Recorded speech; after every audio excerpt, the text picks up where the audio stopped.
Welcome everybody to the 22nd Health Teaching Workshop of the Kesh Foundation. The topic for this workshop will be the olfactory system, the barcode reader. And today, as usual, we will be speaking with Mr. Kesh of the Kesh Foundation. And first we'll hear from Dr. Elia Kostova of the Spaceship Institute. And she will describe the olfactory system for us, the anatomy of the olfactory system, commonly known as the nose, but it includes more than the nose, I suspect. And then we'll have comments from Mr. Kesh after that. So I think we're ready to begin. Dr. Kostova, are you there? Yeah, hello everybody. It's me, Elia, and nice to be with you and the 22nd Kesh Foundation Health Teaching Workshop.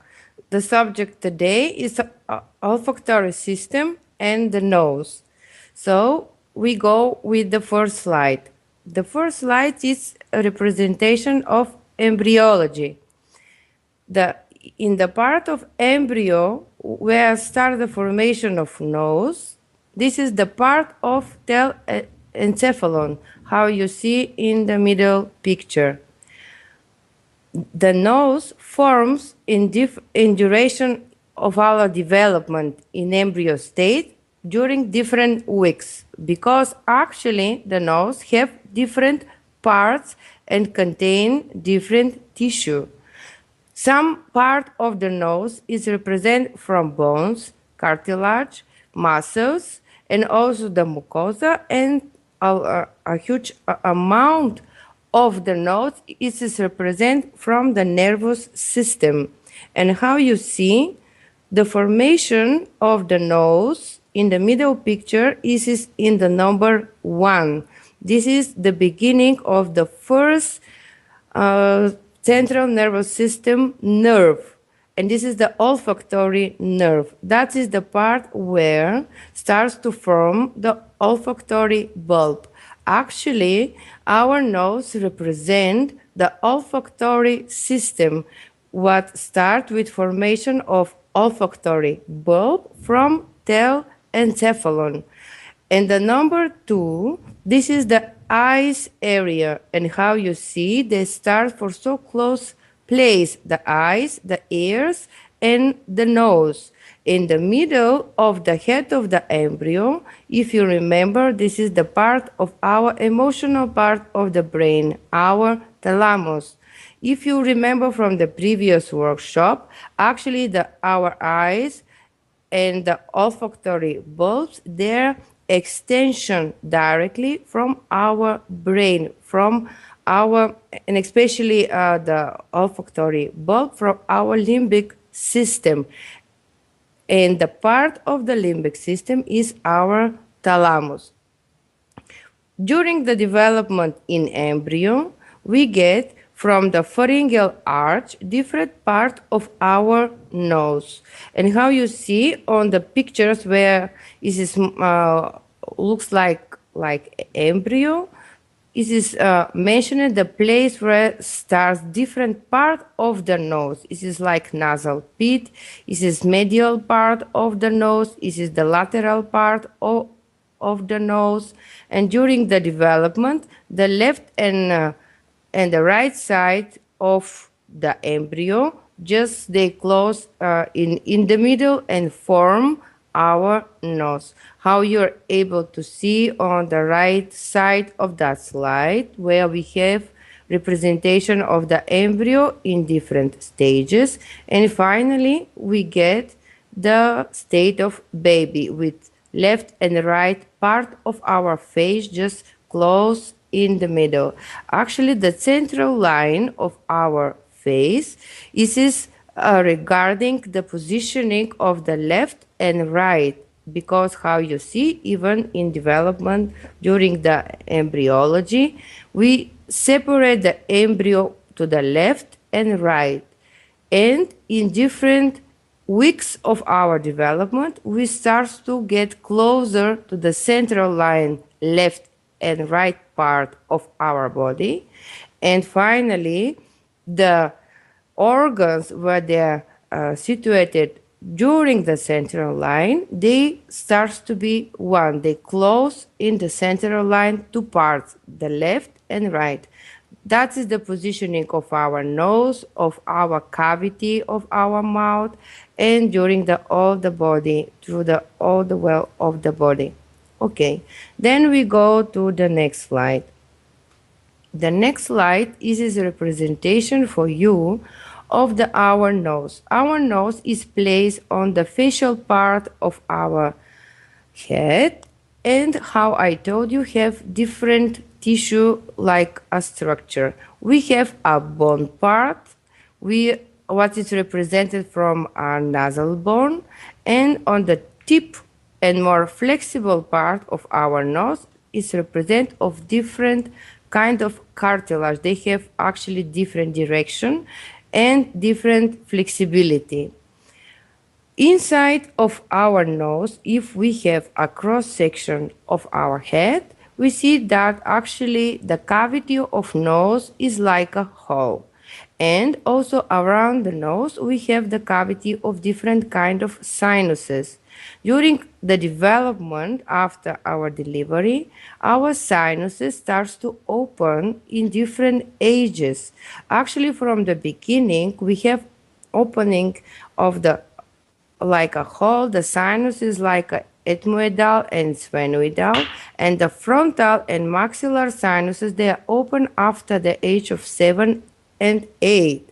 So the sinuses have so specific function for our head, but will be not they are not the subject of our explanation today. But they're important of the formation of the airflow inside of the nose cavity. So how you see on the cross section, we have the bone part of our nose and the cartilage part of our nose. Above that, we have muscles from the face. We have a derma, and then the epidermis of the skin of our face. Then we go to the next slide. The next slide is a representation of different shape of nose. How other part of our body, the nose, also have different kind of shapes, not only during the central os, but also regarding the nostrils and the middle wall they make between them. In the center of the slide, it is schematic representation of structure of our nose. And how you see it is similar to the shape of the reactor. It is so funny, but it is actually like that. We have two enters of the airflow inside of our nose, and then the airflow just have specific direction inside of our nose cavity. Actually, when air comes inside of the nose cavity, starts to form three different pathways. This is the superior, middle, and the lower airflow. Different airflows, they have different function inside of the nose cavity. Also regarding Ayurveda, for example, and pranayama, they are useful for increasing different energies inside of our body. So regarding the shape of nose, in traditional medicine, also alternative medicine, we're able to recognize different diseases. For example, so specific is shape of the nose in the patient where they get a state of syphilis, where the nose starts to deform. The bones part of the nose starts to get different specific deformation. Also different kind of diseases like emotional diseases, mind diseases, also they're represented with different kind of shape of the nose. Shape of the nose is also connected with different ethos and the people with different motherhood different ethnos they represent with during the centuries. This is like statistic. They represent with specific shape of the nose. Even when we see some person, we are able to recognize what kind of genes this person carry just from the shape of the nose. Okay, then we go to the next slide. The next slide is the cross section of the nose cavity, and it is represent the cavity inside. How you see, this is the shape of the butterfly, or this is the so similar shape of our brain. If you remember the previous workshop, I showed you the cross section of the two hemispheres. They are on the same shape. Actually, all over our body, we have a repetitive model of the shapes in different organs, in different cavities. They form mostly several shapes and they repeat all over the body. That shape is represent for you different pathway of the air inside of our nose cavity. In the cross section is visible for you. It is mentioned the superior turbinate. In the medical language, this is the superior, middle, and lower concha, and between them is formed the flow of the air inside of our nose cavity. Actually, different flow of the air reach different part of the pharyngeal wall of our pharyngeal cavity. And what is the important? Because if we think and regarding the key of technology, with air we put inside of our nose different kind of gases what the air contains in specific in our region where we are living. So actually with that flow we channelize directly to trigger the part of the pharyngeal wall and some part of the pharyngeal wall. If you remember, this is the touching point with our uvula, so we get directly in touch with our emotional part, with our thalamus, even just because we have a channeling of air flow. And on the top of the nose cavity, this is the formation of olfactory bulb. This is the zone where we recognize different kind of smells.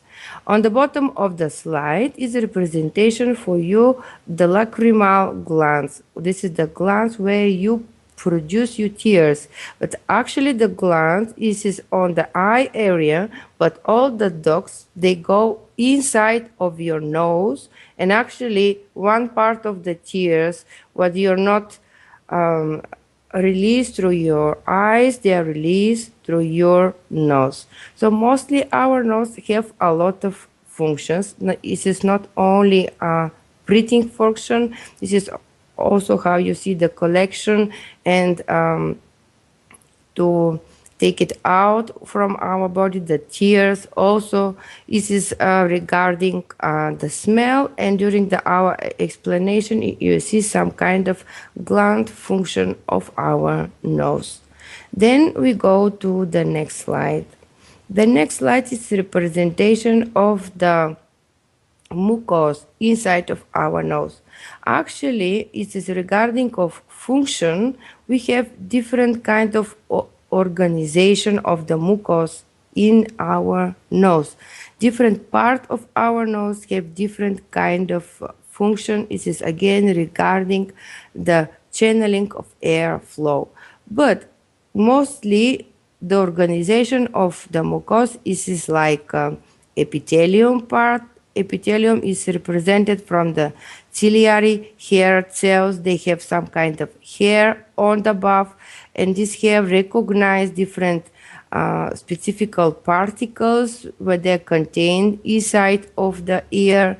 Also above the cilia, we have that we have the mucous blanket. This is the liquid state which actually make the epithelium moist. It is not dry all the time. We have some kind of liquid water state above the epithelium, and behind the epithelium we have different smooth muscles. They again organized in different directions, and above the muscles we have the derma with different glands inside. Actually, in that part, the glands organize that mucus, the liquid state what we have above the epithelium.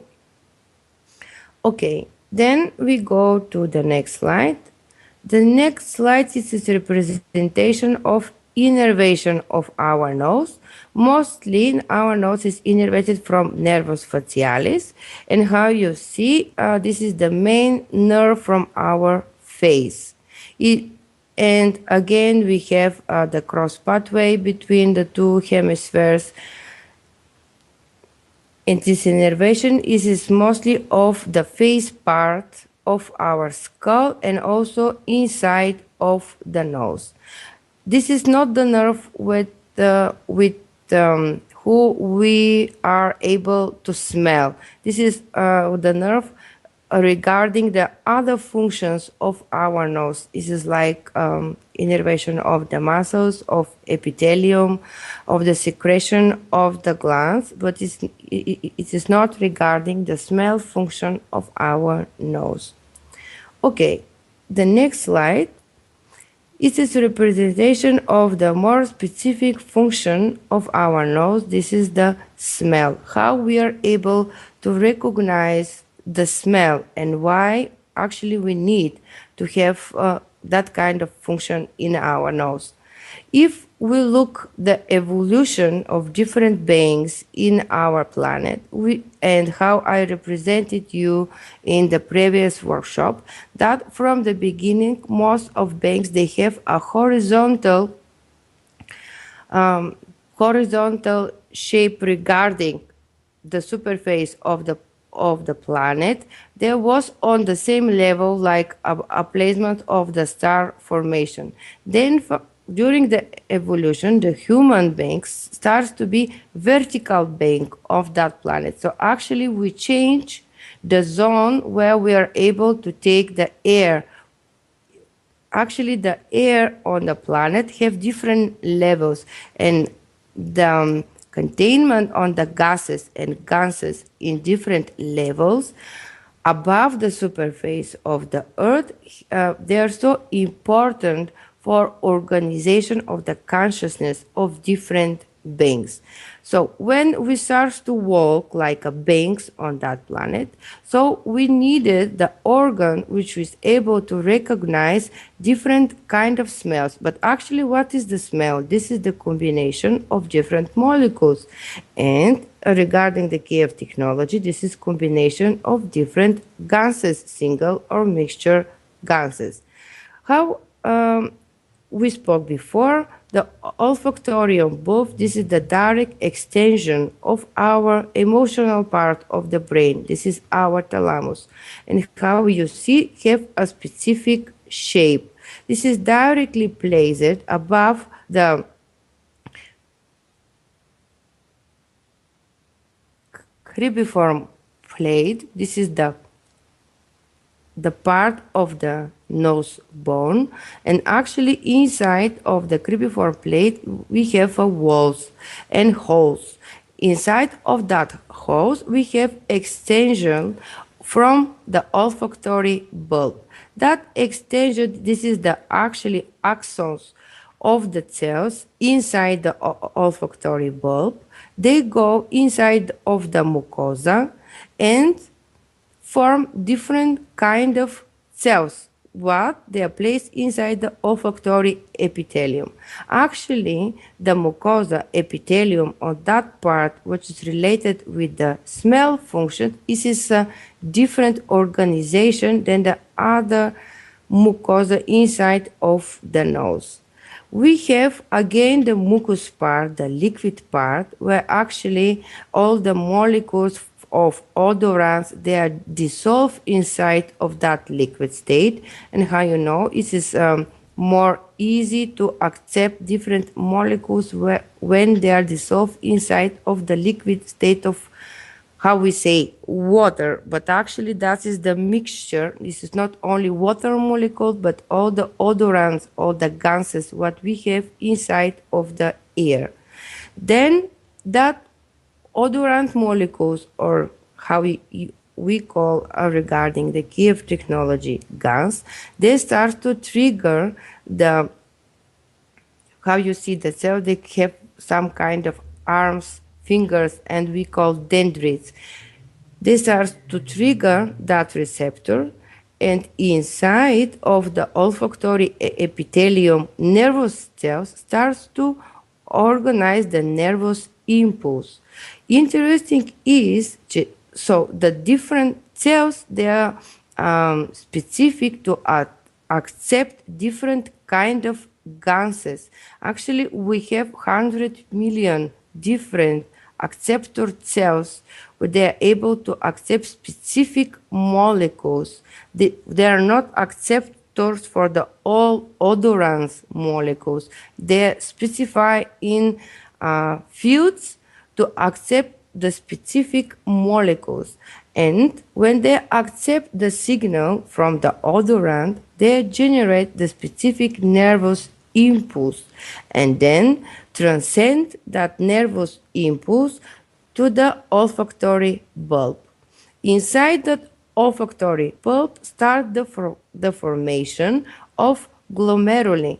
Glomeruli, how you remember from the kidney organization, here the glomeruli is only contain the nervous cells and the axons and dendrites of the nervous cells. They don't have any artery or the venous vessels inside. So different glomeruli, they contain the signals from specific cells inside the olfactory epithelium. So what does mean? When we accept the signal of the specific odorant molecule, that signal transcends by specific nervous cell inside the olfactory epithelium, and that olfactory cell transcends that signal to the specific glomerule. So actually we have a containers of that signals in the same number how much we have cells inside the olfactory epithelium.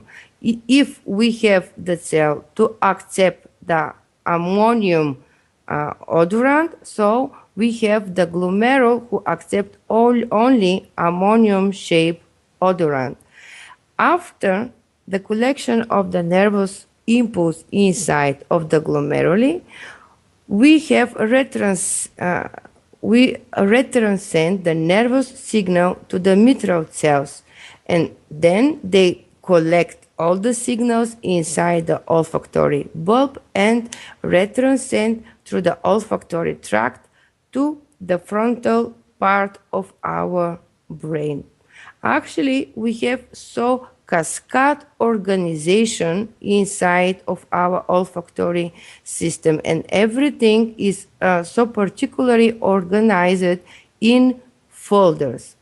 And how you see on the right side of that slide, that is the specific shape of olfactory bulb. Then we have a hose inside of the bone structure, and how the dendrites of the glomerular cells go inside of the olfactory epithelium.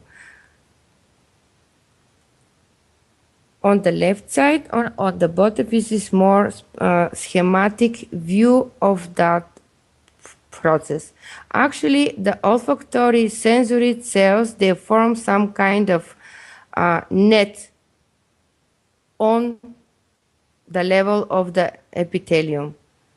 And because they form that kind of net, they are able to cover all the epithelium surface inside of the olfactory part of our nose. Okay, then we go to the next slide. The next slide, this is more schematic view and more easy for you to understand how the signals transform from the epithelium to the nervous system. We have an odorant. This is the molecule which triggers specific receptors inside of the olfactory epithelium. Mostly they are dissolved inside of the mucus layer. Then they trigger the olfactory acceptor cells, and how you see they're even in different colors. It is more easy for you to understand that different odorants, they are able to go inside of the epithelium through different cells. So different cells accept different kind of molecules. If we compare with the knowledge what Mr. Cash gave to us, it means that with different cells we accept different gases inside of olfactory epithelium. Then that gases organize in the storage bank. This is the glomerular layers. You see the glomerular, they are like a balls. They are again in different colors. What they mean, they are the storage bank from different molecules, different gases, and then these different gases organize in the tracts during the mitral cells and go inside the olfactory tract, nervus olfactorius, and different part of the limbic system and the frontal cortex. On the right side, it is representation for you, the glomerula. They are like a balls, and if you compare with the glomerula inside of the kidney, they have absolutely the same shape. This is the shape of a reactor. This is actually that ball. We know the shape of ball. This is the shape where we're able to store the energy, to store the DC. And actually all the glomerula inside the olfactory epithelium, they are the storage bank. They store gases. And then they organize, then flow through the olfactory tract to the emotional part of in our limbic system. On the bottom of the slide, this is the anatomical picture, microscopic, of the glomerula. And how you see, this is so absolutely the same shape and structure like the glomerula of our kidney, but only with contained nervous system. This is not circulatory system inside, but the shape of the structure and the materials inside is the same. Okay, then we go to the next slide, and the next slide is video representation for you, actually how we accept the odorants and the molecules through our test. Two systems, they work if you together, can't smell, and they are supportive to we be able to accept the flavor from air and from food. Could you please, Rick, just play the video? Thank you. You probably can't taste very well either. They are closely related functions. Receptor cells for taste and smell are located in the mouth and nose, respectively. As the receptor cells are stimulated, they send impulses from these organs to the brain's smelling and tasting centers in the cortices. For taste, impulses stimulated by the chemical compounds in food are sent to the gustatory cortex. For smells, impulses stimulated by chemical compounds in odors are sent to the olfactory cortex. As new compounds stimulate the receptors, the brain forms an odor memory bank so that it can recall the odors the next time they are present.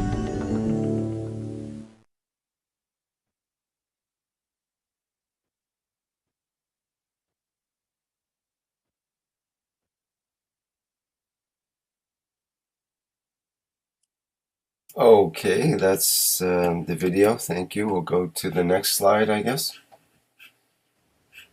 Yes, and how you see a representation from video, if you notice it, actually the our olfactory bulb that was in blue color, this is actually behind our eyes. This is if you make the cross section of our head, they are so close to our eyes, but if you look like a 3D model, you may accept the olfactory bulbs. They're actually again in the role of eyes. But with them, we accept the gas from the gas state of matter, air, and with our eyes, we accept the gas with the light state of matter, through from light. Actually, there it is no how to explain. It is not need to accept the eyes that is only there represent in our body, like on the function of eyes. You have to look each organ in our body. This is the main function, and then to compare with different parts of our body. Then you will get idea how many organs we have that they behave like eyes, or how many organs we have that they behave like a tongue. So this is it is not only because they are placed in the specific place in our body, but you have to compare the shape, you have to compare the function also, and relation with the nervous system. So with the next slide, I want to represent you how actually is working the olfactory system. When the odorant molecule reach the specific receptor inside the olfactory epithelium, that receptor is able to accept only specific shape of odorant. When specific odorant come to the specific receptor and they get in touch, that connection activate the specific chemical reactions inside of the cell, the nervous cell inside the olfactory epithelium. And how you see, we again have inside of that reaction, again it's involve the adenosine phosphate and releasing the organic phosphor. So even here is visible that all reaction we have the fingerprint to our DNA. Actually, we start with that connection between the odorant molecule and a receptor, starts the first cascade of opening of potassium calcium channels. This is the first depolarization of the membrane, and then we have the second one with activation of the energy substances like ATP.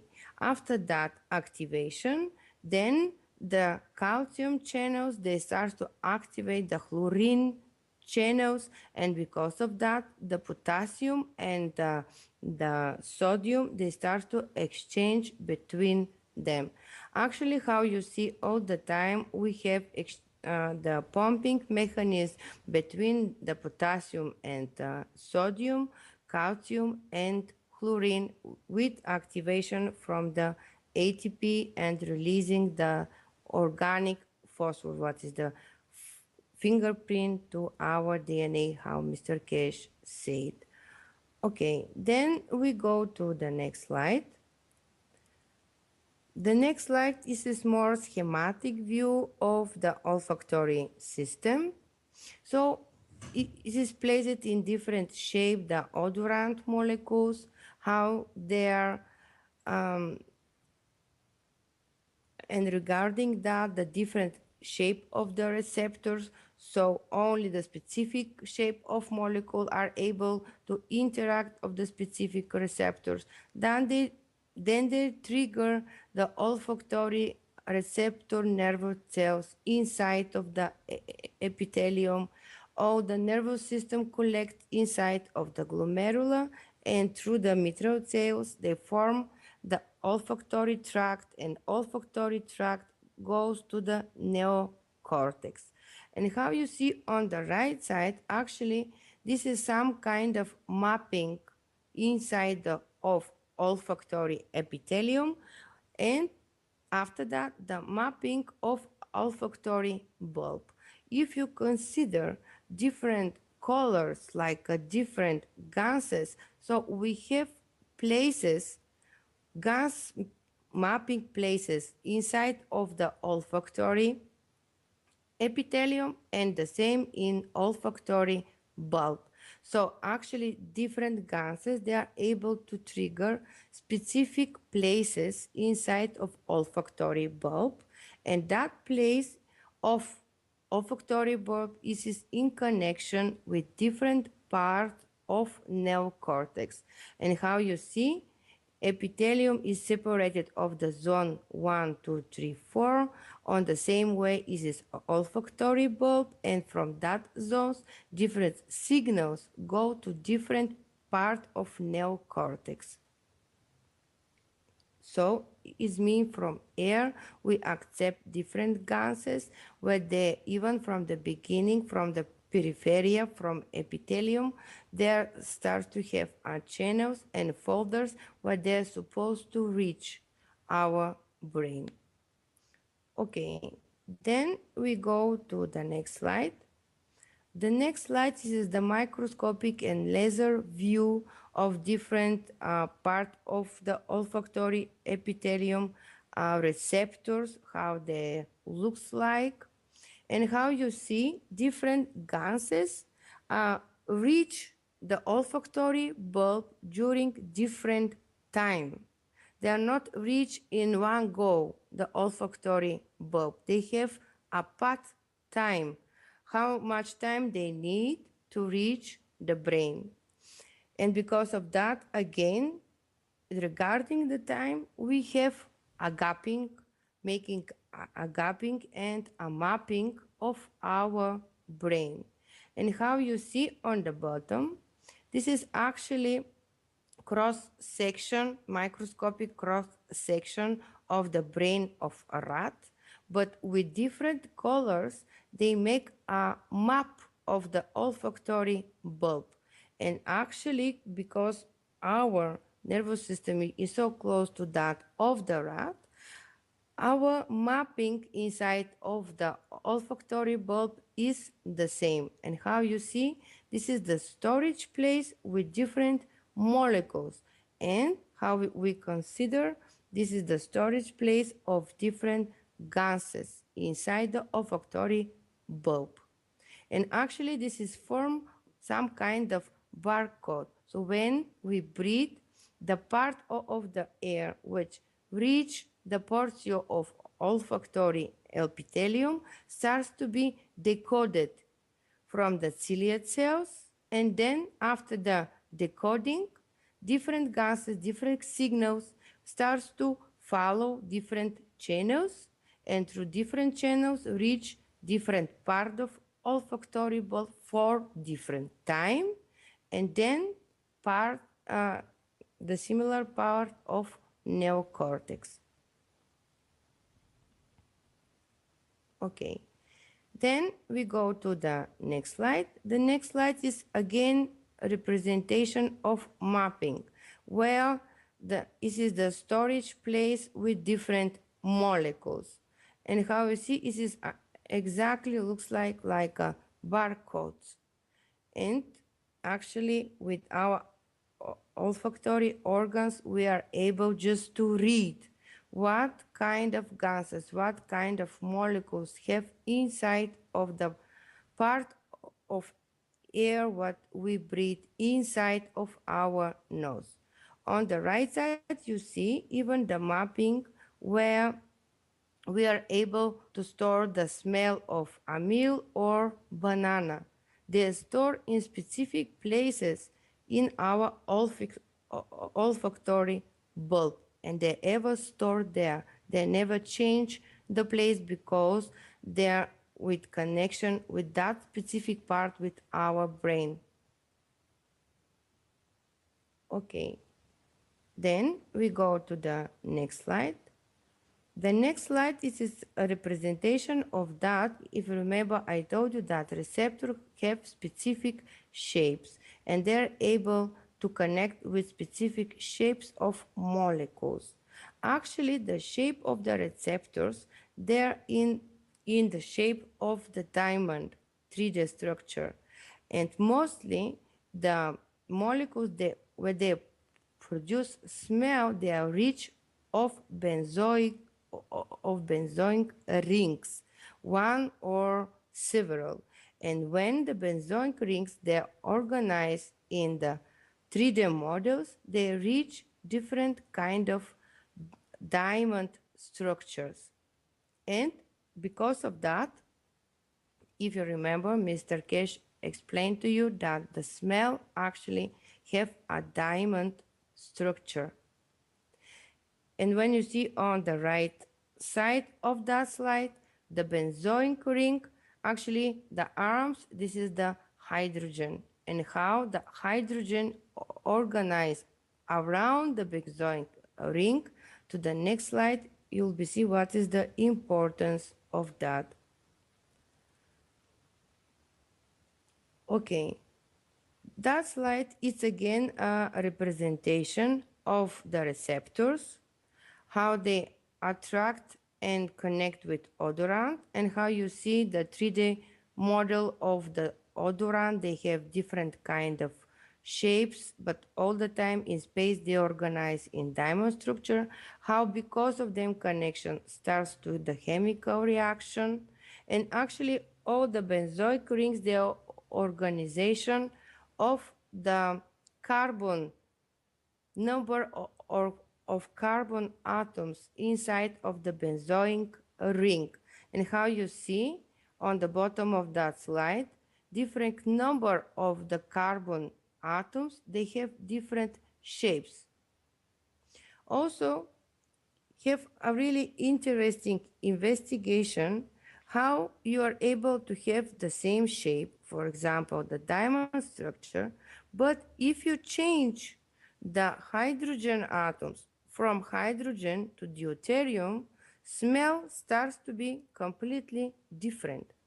So it is not only smell depends of the shape of the odorant, also depends of the electrons which have inside of the molecules. On the right side, you see the difference between the smell when the molecules contain the hydrogen and when contain the deuterium. Okay, with the next slide, it is already measured the difference inside of the molecules when they have different kind of numbers of electrons and protons, even they have the same shape, they have different level of energy in them.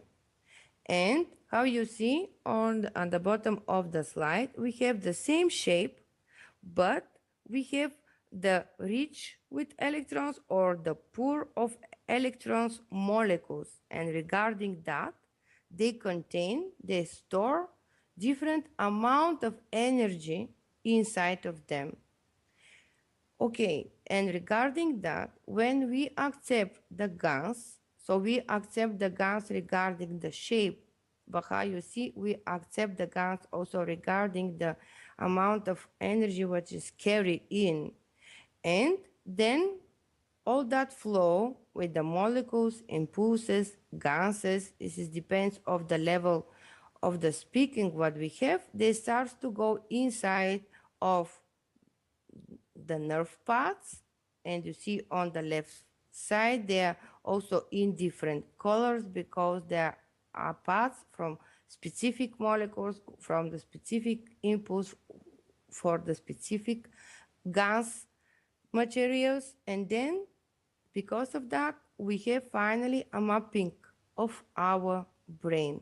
So actually our brain finally contain different gases, accept different gases, but make the gases, amount of gases in folders. Okay, then we go to the next slide. The next slide is its representation, more schematic, when we generate that impulse, when we take inside of us through breathing the gas, how actually all the impulse more mathematically point of view is organized and where actually goes and why. With organization of the impulse inside of olfactory bulb, we reach different part of our brain, but mostly we reach the lymphatic system. Thalamus is part of that system. This is the anxious one part of our brain. With that part is controlling our behavior, our emotions, our fears, our joy, and the consciousness of existence. And actually, different impulses regarding what kind of molecules they are triggered from, they reach different part of lymphatic system. And regarding that, with different smells, actually, we are able to trigger our emotions, to have more fears or to have more joys. And after that, after we start to organize our emotions, this is the next part, we start to act. Other part of our lymphatic system, this is the hippocampus, this is below the thalamus, it is regarding the action after we feel something. So actually, through the brain and through air, when we accept different molecules and different gases, we feed directly our emotional part of the brain. And after that, through the pathways inside of the two hemispheres, we start to organize our specific behaviors and motions of our physical body. Okay, then we go to the next slide. The next slide is a representation with other one function of our nose. This is so specific function of, so specific like a gland, part of the olfactory epithelium, and this is regarding acceptance of pheromones. Because of pheromones, we are able to recognize our species, what kind of species we are when we meet someone. And how you see, this is so close to the olfactory bulb. Actually, the nervous signal after we accept the pheromones from air make, and how the horse make his mouth, and the nostrils just go up, and actually that movement on the nose and mouth trigger that part of olfactory epithelium. And then the nervous system go inside, the nervous impulse signal go inside the olfactory bulb and reach again the limbic area. So actually we have a larger brain than the other species before us. In our evolution in embryology, we repeat all the state of animals. When we born on the shape of vertical bank. So actually we are animals inside of the tree. And how you see, we have a larger brain than the other animals, and we have a lot of extensions from our brain to outside to be able to reach and feed our emotional part and then our physical part of the brain with different gases, what we are able to take from light, from air, and from solid matter. And how Mr. Ketch said, we do everything to satisfy our emotional part and our emotional part in the same way. This is the feeding system from our physical part of our being. So that is from my side. If you have a questions, please ask me, and thank you very much for attention. Thank you, Elia. Another great presentation there. Had no idea there's so many connections to the nose.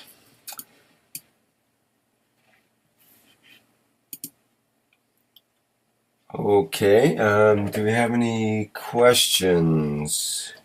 Anybody on the Skype call who has a question? There's Kevin. Kevin has a question. Yeah, that's a question for Dr. Elia Kostova and also, of course, for Mr. Kesh. From a holistic point of view, Elia, because you're, one of the few holistic teachers I've met, we've always heard that smell is somehow conveyed on a subconscious level. And when Mr. Kesh talks about, when you want to know the intention or the what do you call it, the essence of a person, shake his hand. I think Mr. Kesh said that on certain occasions or instances in all the workshops, in some of the workshops.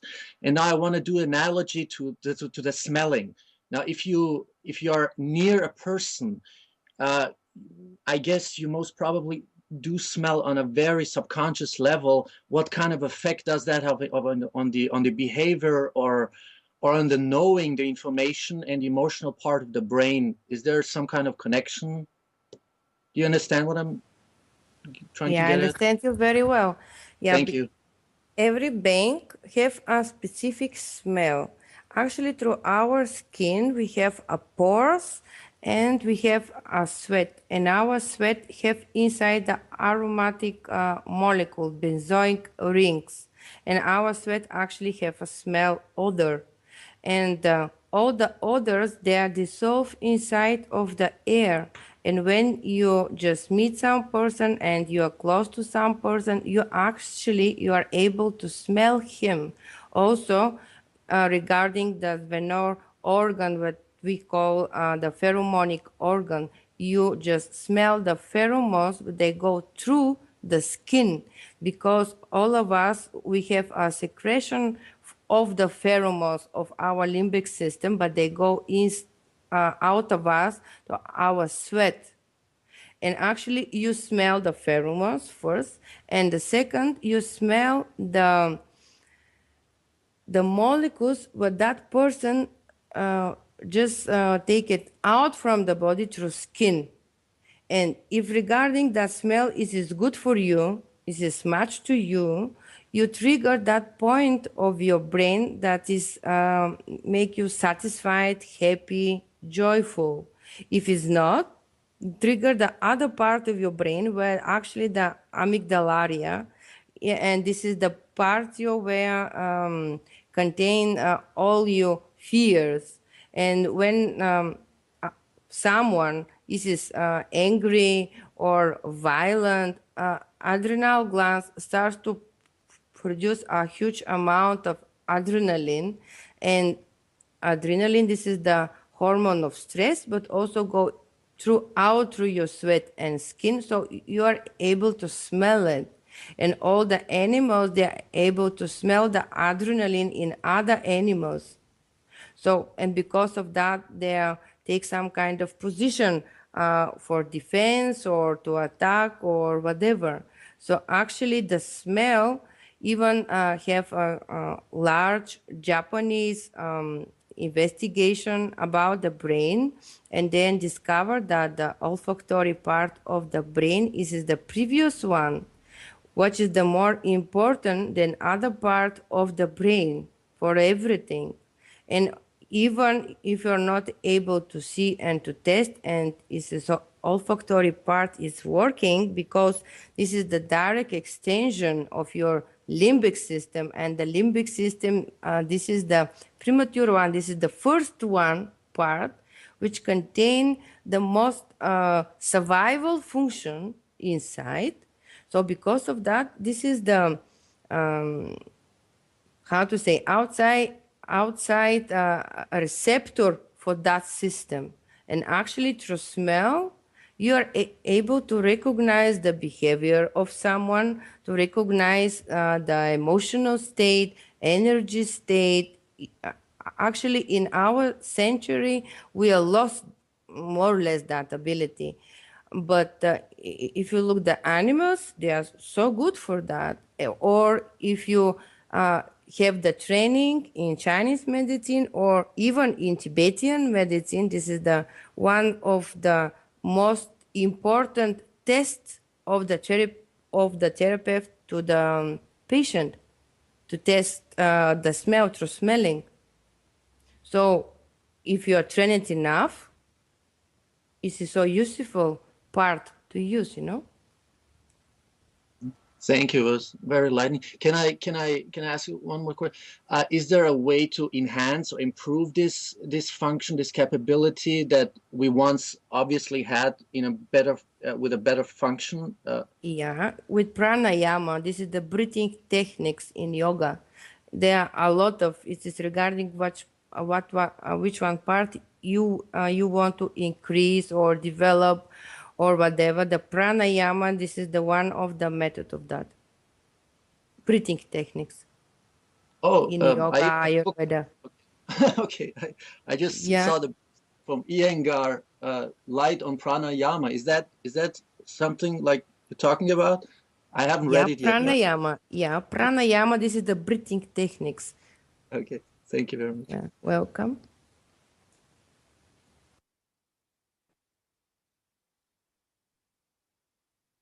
There, just a second here. There we go. Elia, there is a question in the live stream. Is there anything legal we can smell to make us very happy? I would suggest flowers work pretty good.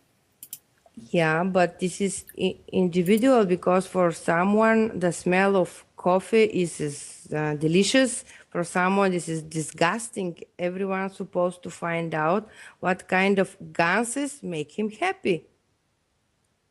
Do you understand? So it is so Yeah, individual point of view. I cannot say this is that substance able to make all of you happy, you know? yeah, good point.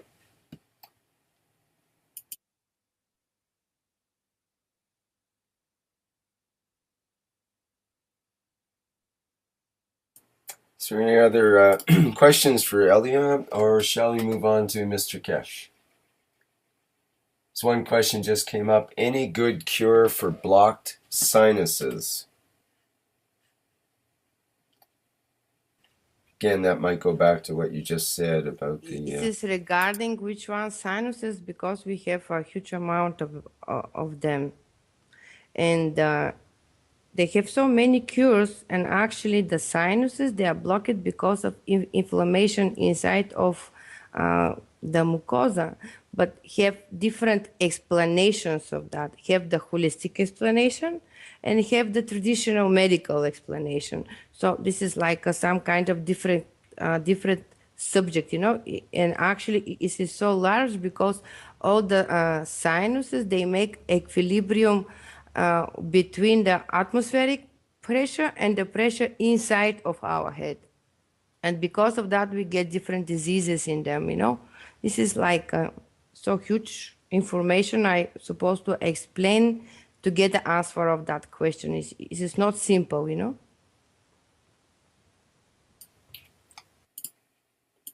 Right. Okay. Maybe we should move on to Mr. Kesh now. Yeah, sure. Thank you very much for attention. Thank you, Elia. Thank you very much, Dr. Elia. It was a nice presentation. You're welcome, sir. There are a few questions which is raised here, which maybe we can answer at the end or at the beginning. It's all the same.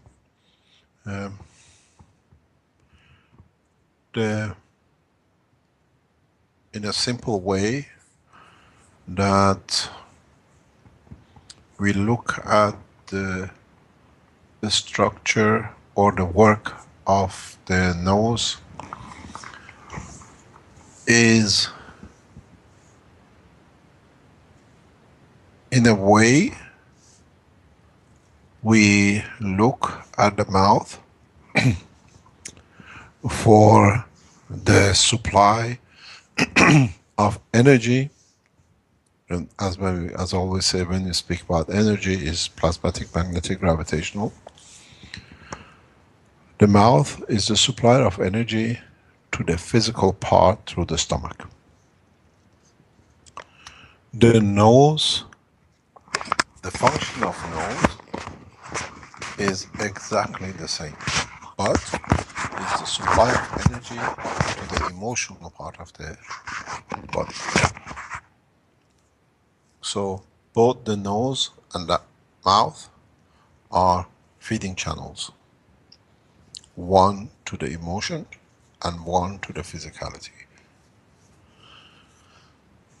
The nose, the work of the nose is exactly the same as the work of the stomach. But the stomach's work and function is a conversion of the matter into the gas state, and the nose does the same thing but sends the food into the lung and converts that much more rapidly for the brain. That's why we can eat food 2-3 times a day or once a day and physicality can carry on.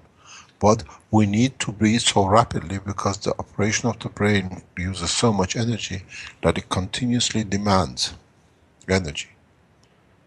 And that energy automatically is absorbed and extracted from the environment through our nose, through the lungs and the nose itself for the operation. Again, the nose, in the evolution of the man, the brain has decided to put sensors that certain gravitational magnetic fields means separate things to the emotional part. If the field strength is at certain level, this means danger. If it is a certain level, it's pleasure. If it's a certain level, it's just something you have to be careful with. So the nose and the position of the nose is extremely vital for the operation of the brain, especially the emotional part. And in a way, the shape of the nose, why it's sticking out, is to make sure it's like a radar. It's not just what goes inside it, what is absorbed on the skin of it is as important what it goes inside it. The information transfer from the nose is extremely vital for the operation of the emotional and the physical part of the body of the man.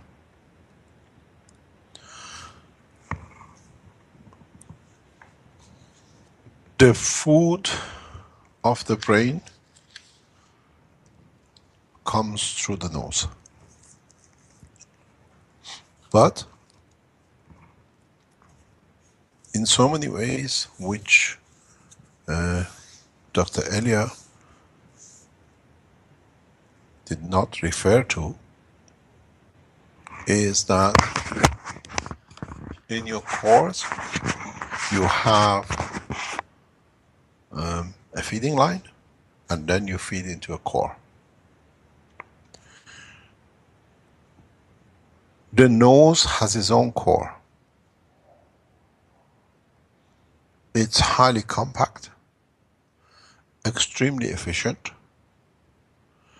and it's exactly like the cores you've seen with center core inside it.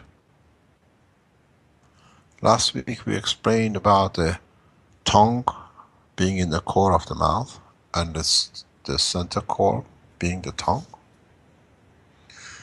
On the top of your nose there is a very tiny bone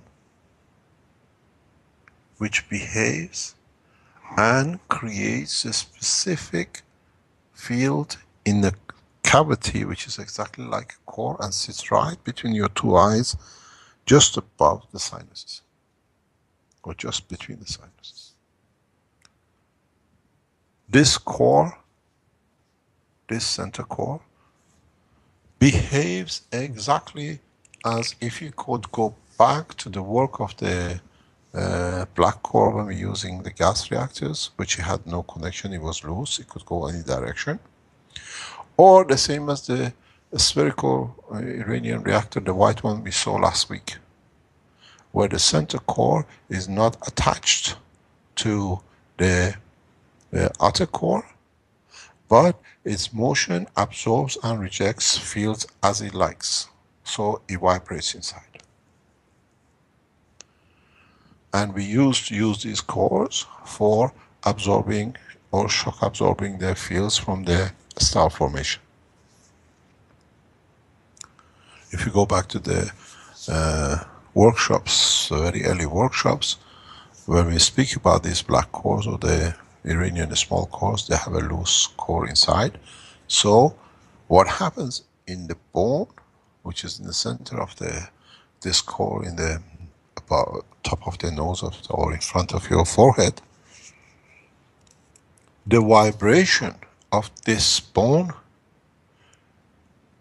by the fields which pass through it dictates what plasmatic magnetic field is absorbed, what is received, and what is about to come through the field conversion.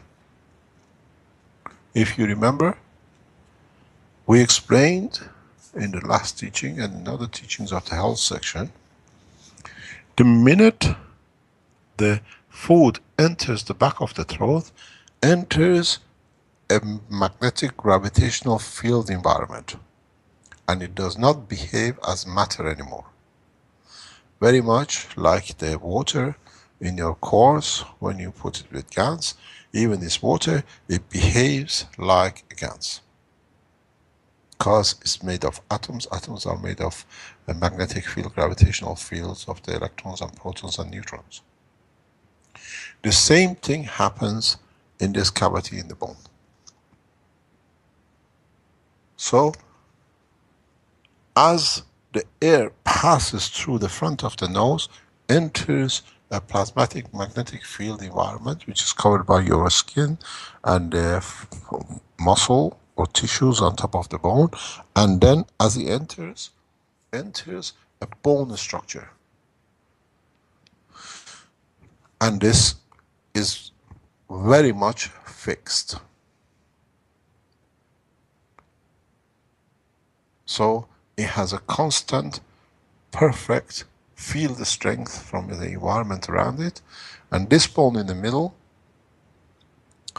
by its movement, by its field absorption, from now that the air has become in the GANs state, absorbs the strength, different magnetic gravitational field strength, the same as the pores on the tongue, and dictates what this material is, what it is carried. And then, as is the same as a core, it's like your star formation. When you have a top core and you have a bottom core, the fields between the two interact and they are connected like a trinity. The vibration and the energy which is created in this bone, as is a plasmatic condition, is transferred immediately to the thalamus as a trinity. And the information carried to it informs the emotional part what is happening around it, from the environment, from the air which flows much faster than the matter. Don't forget, we smell an object long before we see it with the eye. So the brain has already made a decision. It can smell danger. It can absorb the smell of the, let's say, a lion from a distance before you could even smell it, because it's so sensitive detective. So now the same position again. In this cavity there is a liquid, very much moisture. The bone is very much moist. The same as the operation of the lung with the moisture on it, the same as the stomach and intestine moisture on it, same as the tongue in the mouth. It's the repetition of the same process. Conversion of the matter into a GANS, energy plasma transformation. Not all the energies are absorbed by the nose as the air goes through. This is done in a way that the body, the physicality, it gets informed of like what food is to come, what is here to be absorbed by physicality too. That from the odor, from the smell, the body has established through RNA a chart. These things are edible, these things are not edible. It's not that when you see it with the eye, the smell has already come to the nose and made the decision not to.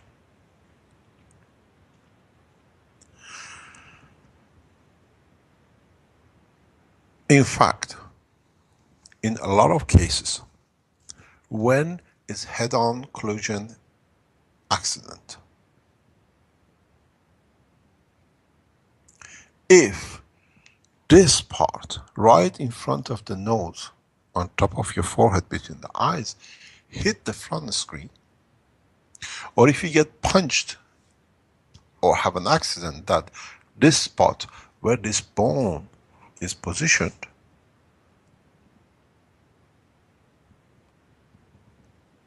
creates a condition that the bone sticks to one side of the core or moves from its position and it cannot hold in the position it was before due to sudden rapid interaction, you can lose the sense of smell and smell of your the environment. Majority of the loss of smell is due to dislocation of this tiny bone in the forehead. Keshe Foundation has developed a technology which we can return most of this back in majority of the cases. If the center core, this bone, is not stuck to the physical part of the core, it creates a short circuit. If you can create a condition to release this bone from the walls of the core, you find people bring the smell, you can bring the smell and taste back. And the only way it can be done is very much that you create a gravitational magnetic field in the core that, like the two ganses or two nanolayers, they cannot stick to each other. They release, they get released, and then you get the taste and the smell back. Because the taste is connected through a nerve in the back of the nose to the tongue nerve for the taste. We have done this operation in respect to the coma patient we had, and it's videoed very clearly, and the doctors told us that she's lost the smell due to the head injury, and it took me 2 weeks to build the system. We tested with the pharmacy which was across the road 22 different smells, from ammonia to rose and everything else, and it was confirmed there is no sense of a smell left due to the head-on collision she had in the car. And after 2 weeks in running and developing a technology for it that it could release this bone, she could smell everything we gave her. The same 22 smells was tested more or less every day, and then she could smell because we managed to move this bone away from its position which was stopped. This is exactly what you do in your reactors. When you have a loose center reactor, then the reactors stick to each other, they create a short circuit, gravitational magnetic field, and then there is no vibration to absorb other fields. Something which is very important and vital, that is to remember all the time in the operation of the body of the man, you deal with the already converted matter to a GANS state once it enters the environment of the body. But at the same time, go back to the same process. The physical food and the physical air, as we spoke last week, once they enter at the front of the nose or the mouth, they transfer the matter state energy to become a gans, to become nano-sized in the plasmatic condition. As you did with your CO2 kits, you create the energy. That energy in the matter level is immediately absorbed for the physical body, as we explained with the tongue from the nose, for the operation of the order of the body too, at a matter physical level. That the order, as you asked the question, converts in a matter strength crystal structure that it can be smelled by the others. That continuous order production in a physical state, crystal state, comes from the energy in the matter level, which the air enters your nose, immediately absorbed by the body before it becomes a gans of it. So it gets a constant matter level structure and it gets spread through the skin that you can smell. That it changes a gans to a matter state crystal structure. The vital importance of the operation of the nose is the feeding, and as it feeds the emotional part, is the information carrier storer for the RNA, as the physical part through the stomach is a physical supply for DNA. So your emotion, your understanding of the environment, what you smelled which was wrong, it cannot be eaten again, because physicality reports to physical side, is all recorded through the blood to your neurosystem, immediately to all the RNAs in every single cell in the body of the man. Because it's the energy transfer. It's like a speaker with millions of listeners at the same time listening to the same thing.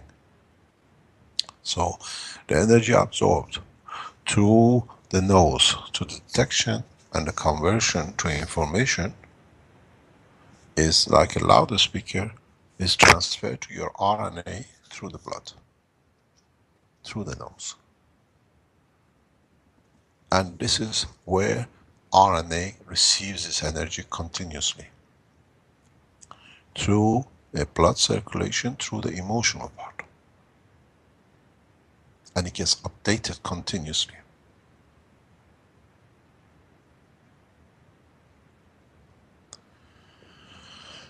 Dr. Elia in the talk, in her part, explained that there are similar structures in the nose as there are in the kidney. There are similarities. Of course there are. It has to be. Because the kidney absorbs to this position the waste products which is in the lymph, which is transferred to it, as much as what might come through the blood. But at the same time, the kidney is the cleaner of the blood. So the energy absorbed by the nose from the air, which is not needed, then it gets transferred back at the point of not being needed, like the water we don't need, we reject through the, what do you call it, the gravitational magnetic field of the matters which are within the lymph. The kidney has a system which gets rid or dispose of the emotional energies which has been absorbed by the nose in the blood or by the lung. Up to now, everybody in the world of science always thought that the job of kidney is only rejecting what is surplus in physicality. But in fact, the most part of the job of the kidney is cleaning up the emotional waste too. which is the energy which is absorbed from the air. Where does this energy go, which is not needed or is surplus or is being partially used, which is not in the strength of the cells of the human body?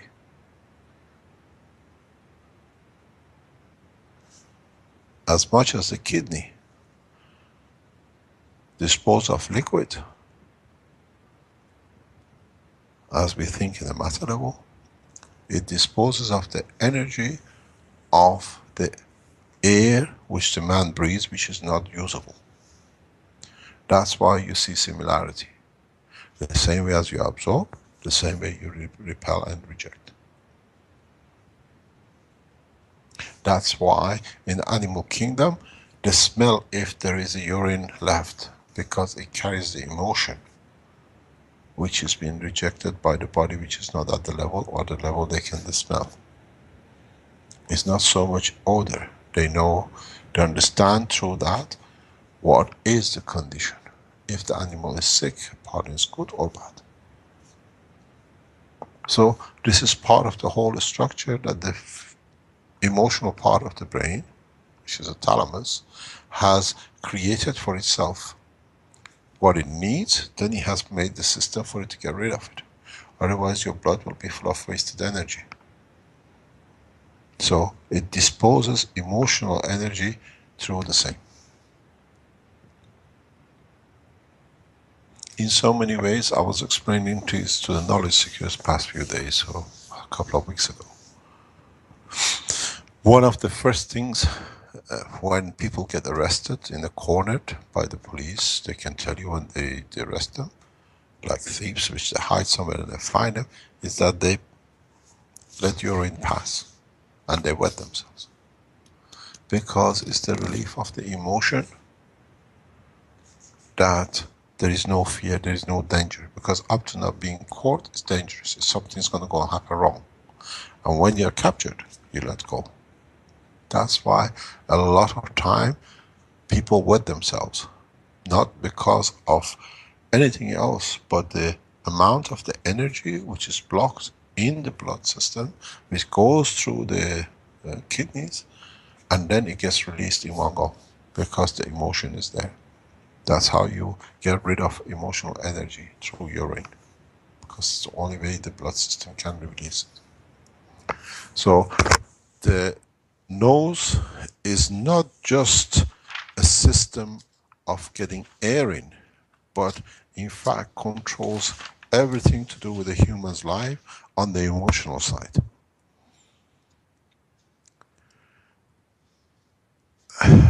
In so many ways, your nose, the energy absorbs, is connected to every single cell in the body of the man through its DNA operation, and at the same time it tells the physicality what it needs to take. And when the balance between the emotional part and the physical part is correct in digesting something, which is what you smell through your nose, matches to what you taste through the neural system of the physicality, then you get addicted, because it's balance. Part of the food eaten and addiction to the food is because there is a balanced gravitational magnetic field between the smell of the food energy and the physical food energy. And some people, according to their balance in thalamus, go for simple, single food, repetition of, let's say, chips. There are people who only eat chips whole day long, whole their life, for years and years. And the more connoisseur they become people, those people will accept the mixture of the smells and the taste. And nowadays this has become fashionable, that we change and mix to see how far we can extend this knowledge of the information between the nose and the taste nervous system of the mouth. And we mix all sorts of foods and taste together just to challenge our own physical system.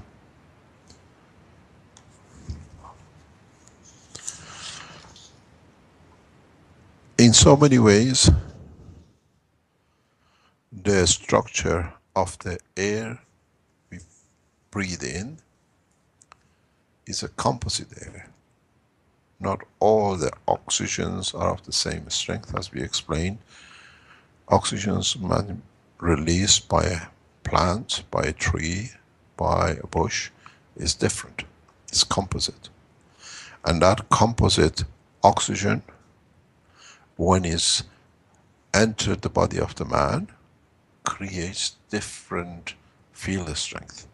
And that field strength creates, once it's converted to a gas, as you've seen it, different strength gives you the same size CO2 or copper oxide or CH3. So the body knows which it needs more and which one it doesn't need to reject. Or it has to go back to another part of the body like the lung for it to be absorbed or converted, because at that level, very much, the wall of the lungs, as we explained in the session with the lungs, is the same as the intestine. Each part of the lung absorbs a specific kind of plasmatic magnetic field energy for specific blood cells for a specific part of the body. And that's what I call taxi destination. You go to the top for the emotion, you go to the bottom part of the lung for the physical part, neurosystem emotion. And in so many ways, the whole structure of the nose is an information bank for the body of the man. In what it needs, what it can do, and what it needs to absorb, even for the physicality, for it to be operational. And as we explained, and was explained before, as the odor is diamond structure, body creates a diamond structure cells, because as we said, doves with doves, wolves with wolves. Each element, crystal structure which changes into GANs, creates a different plasmatic gravitational magnetic field strength, and that can be absorbed by a specific matching, like a magnet for a wood, magnet for a plastic, magnet for metals. So each cell on the body of the man, in the nose, decides what is going to absorb from it and what is going to give from it. In a way, as I was explaining earlier in the Chinese session, when your emotion does not fit to the energy which is absorbed through your nose, through the air, the sense of fear leads to asthma attack. Physicality knows the air comes, blocks itself, and creates fear. Then you get the condition of the breathing restriction, because prior to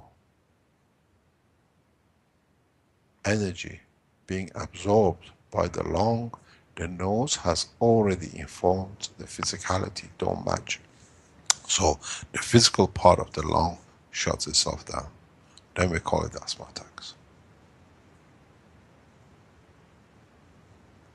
Why we are allergic, asthmatic, or we show breathing restriction in certain conditions and certain environments and certain people.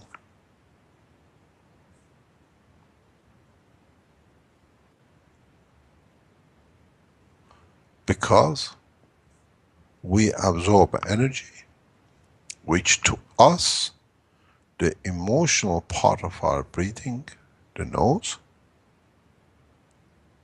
does not accept to match the physicality. In our physical being, in our emotion. If the emotional does not match physicality, you get anger. If the emotion does not match the physicality of the emotion, you get asthma attack, get restriction with the physicality of the breathing.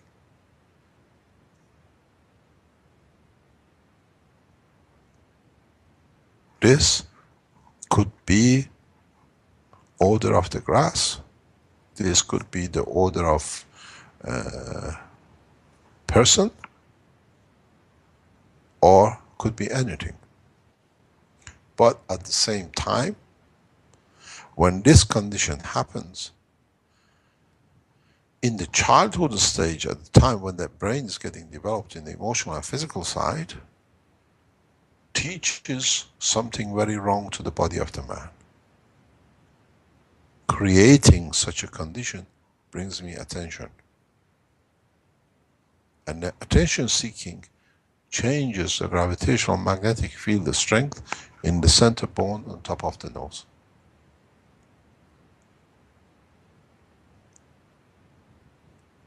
Even is self-attention seeking, not necessarily anybody else's.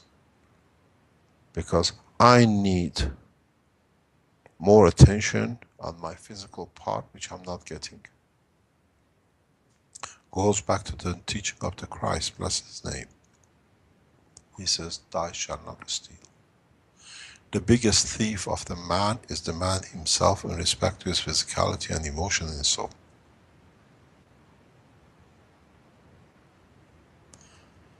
And when you steal from your emotional side, your physical side does not accept. So the interaction comes in a way of what we call asthma attack.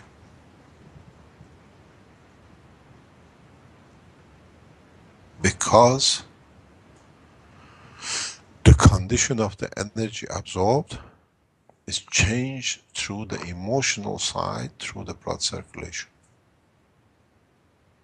And in cases, the emotional energy matches the physical part, and it informs the physical part, and the physical part shows reaction to emotional side instead of receiving information from the physical part of the brain.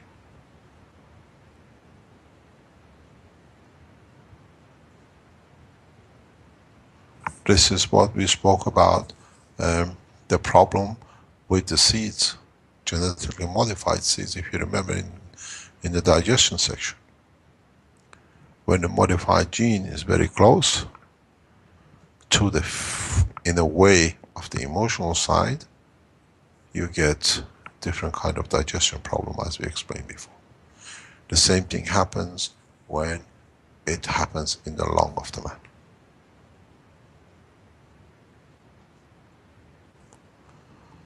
Everything in the structure of the man is connected to each other. And the brain, physical part, and the emotional part have made a full system for their operation. Absorb, digest what you need, reject what you don't need, that you can have room for the new to come in. As the brain does not have any blood cells, vessels, it absorbs all its energy through transfer of plasmatic magnetic fields from the blood and partially from the lymph, depending if it's near to the physical part on the boundary of the physicality of the brain. And as you have seen in the GANS production of GANS materials, even though everything is GANS, your copper oxide does not mixes with CO2. But if you stir it the right way, you might match something, connect something with it. So every energy which comes through the nose, absorbed by the center bone, and the rest of the structure of the digestion, conversion of the matter to a gas and to energy, through the lungs and the nose and the back of the tongue, all these energies are released in a plasmatic magnetic field which spreads along right across the brain. And each one cell in the brain is tuned to absorb which one part of, which is tuned to. So they continuously receive energy through plasmatic condition and not to physical condition. And that's how the brain grows. That's why in the premature children who lack oxygen, we see the stoppage of the growth of the brain. And with the technology which we have developed and it's been tested, we have shown how easily most of a majority of the children who were born due to the lack of oxygen, which the lack of oxygen meant to the fetus, to the child at the time of birth, stop the process that we can save the other part of the brain. The switch on comes on, the switch off comes on. So that part of the brain doesn't get switched on to carry on growing, and then when the child comes out of the womb and the rest of the body has switched on, that part does not switch on because it was the first section gone. So you see disabilities due to the lack of oxygen. And this is again what the doctors don't understand. They have not understood until they understand this operation, that the blood circulation through the breathing of the air creates emotion and the growth of the brain. Then no child should be left at the time of the birth, when they see the lack of oxygen condition, to go through abnormality on a pushchair and a wheelchair till they die. They have to be expertise in the hospital that understand what happens. Physically, if you want to understand, it's very much like a hypothermia. What happens? You get stuck in the snow. Your fingers are not needed. Your toes are not needed because there is more blood needed for the heart and the operation of the brain. So the blood circulation retracts to be able to support the function of the blood, the brain. So you go through hypothermia. Organ, what do you call it, pieces of the leg, upper leg, and then everything else disconnects from the circulation to be able to deliver energy to the brain. In the point of the birth, the same thing happens in the physical part.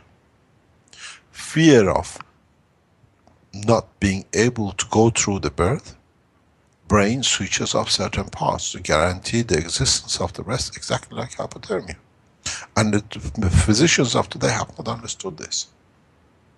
The way you can wrap the brain or leg in a warm condition and try to rejuvenate the toes and the fingers, you can do the same thing with the child at the time of the birth, when the lack of oxygen sends a wrong signal to the brain of the child. And the brain switches off to keep the emotionality because the physicality is already operational. And then you get mental dementia. And if the doctors immediately, at the time of birth, within the first 24 hours, start the process which we have developed, it'll be a normal child. No father or mother needs to carry a handicapped child due to the lack of oxygen. The older you get, the more this part is switched off, it's harder to switch it back on.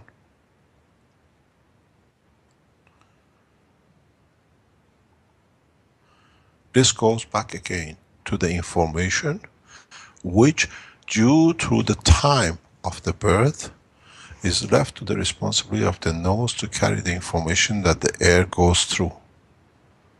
And as there is a delay in the air which the body is ready to absorb, then it switches part of the brain to guarantee the survival of the rest of the brain. And then that switching off could be part of the arm section, could be part of the hand section, could be part of the side section. And then the child is born with mental handicap, with a physical disability. Just 1 second.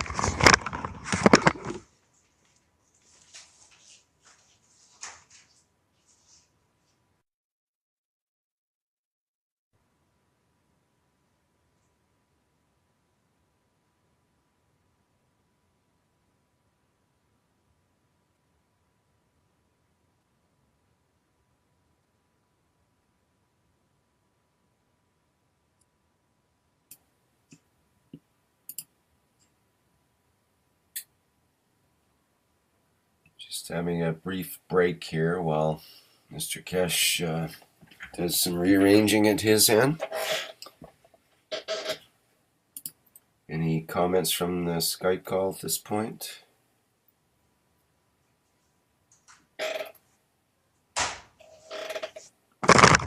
Okay, he's back. Sorry about this. Sorry about this. It's part of our moving to Barry. So we have to answer a phone call for it. I do apologize. So it comes to understanding the operation. It comes to understanding the position. It comes to understanding the totality. And the physicians have not understood this. If doctors interfere immediately at the time of birth, brain comes back to normality very, very quickly. And you don't need this handicap condition. And then in the positions when these points in the brain are shut down to save the emotional part, the information transfer becomes so hard that a lot of information is created. It has nowhere to go, like a amputation. It creates a phantom pain. This creates what is known as epileptic attack and seizures with these kind of birth in some cases. So one is related to each other, and it's very simple to sort it out at the time of birth, where you send information back through the nose, through the lungs, that everything is okay, you can restart again. And the easier, the earlier this is done at the time of birth, the easier it is to retrieve the child back to normality. We have a number of these cases at the moment running around the world. And we see the development we have achieved. All over the world we are running this test now. And every single case shows us improvement and correctness of the technology. From America to Europe to other parts of the world.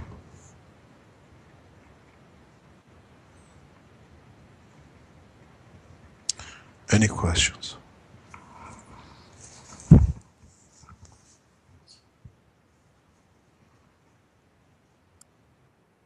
Thank you, Mr. Kesh.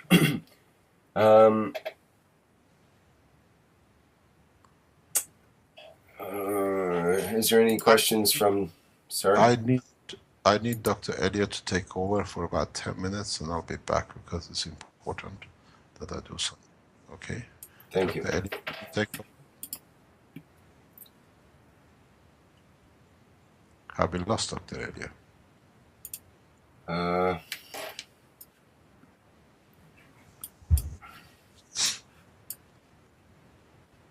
She's gone? Elia, are you there? No, I'm here. Just Yes. put the handset because I was removing them. I'm here. Yeah, it's okay, sir. Okay. No problem. You take over. Okay, bye-bye. Yeah, it's okay, sir. Okay. If someone have a questions.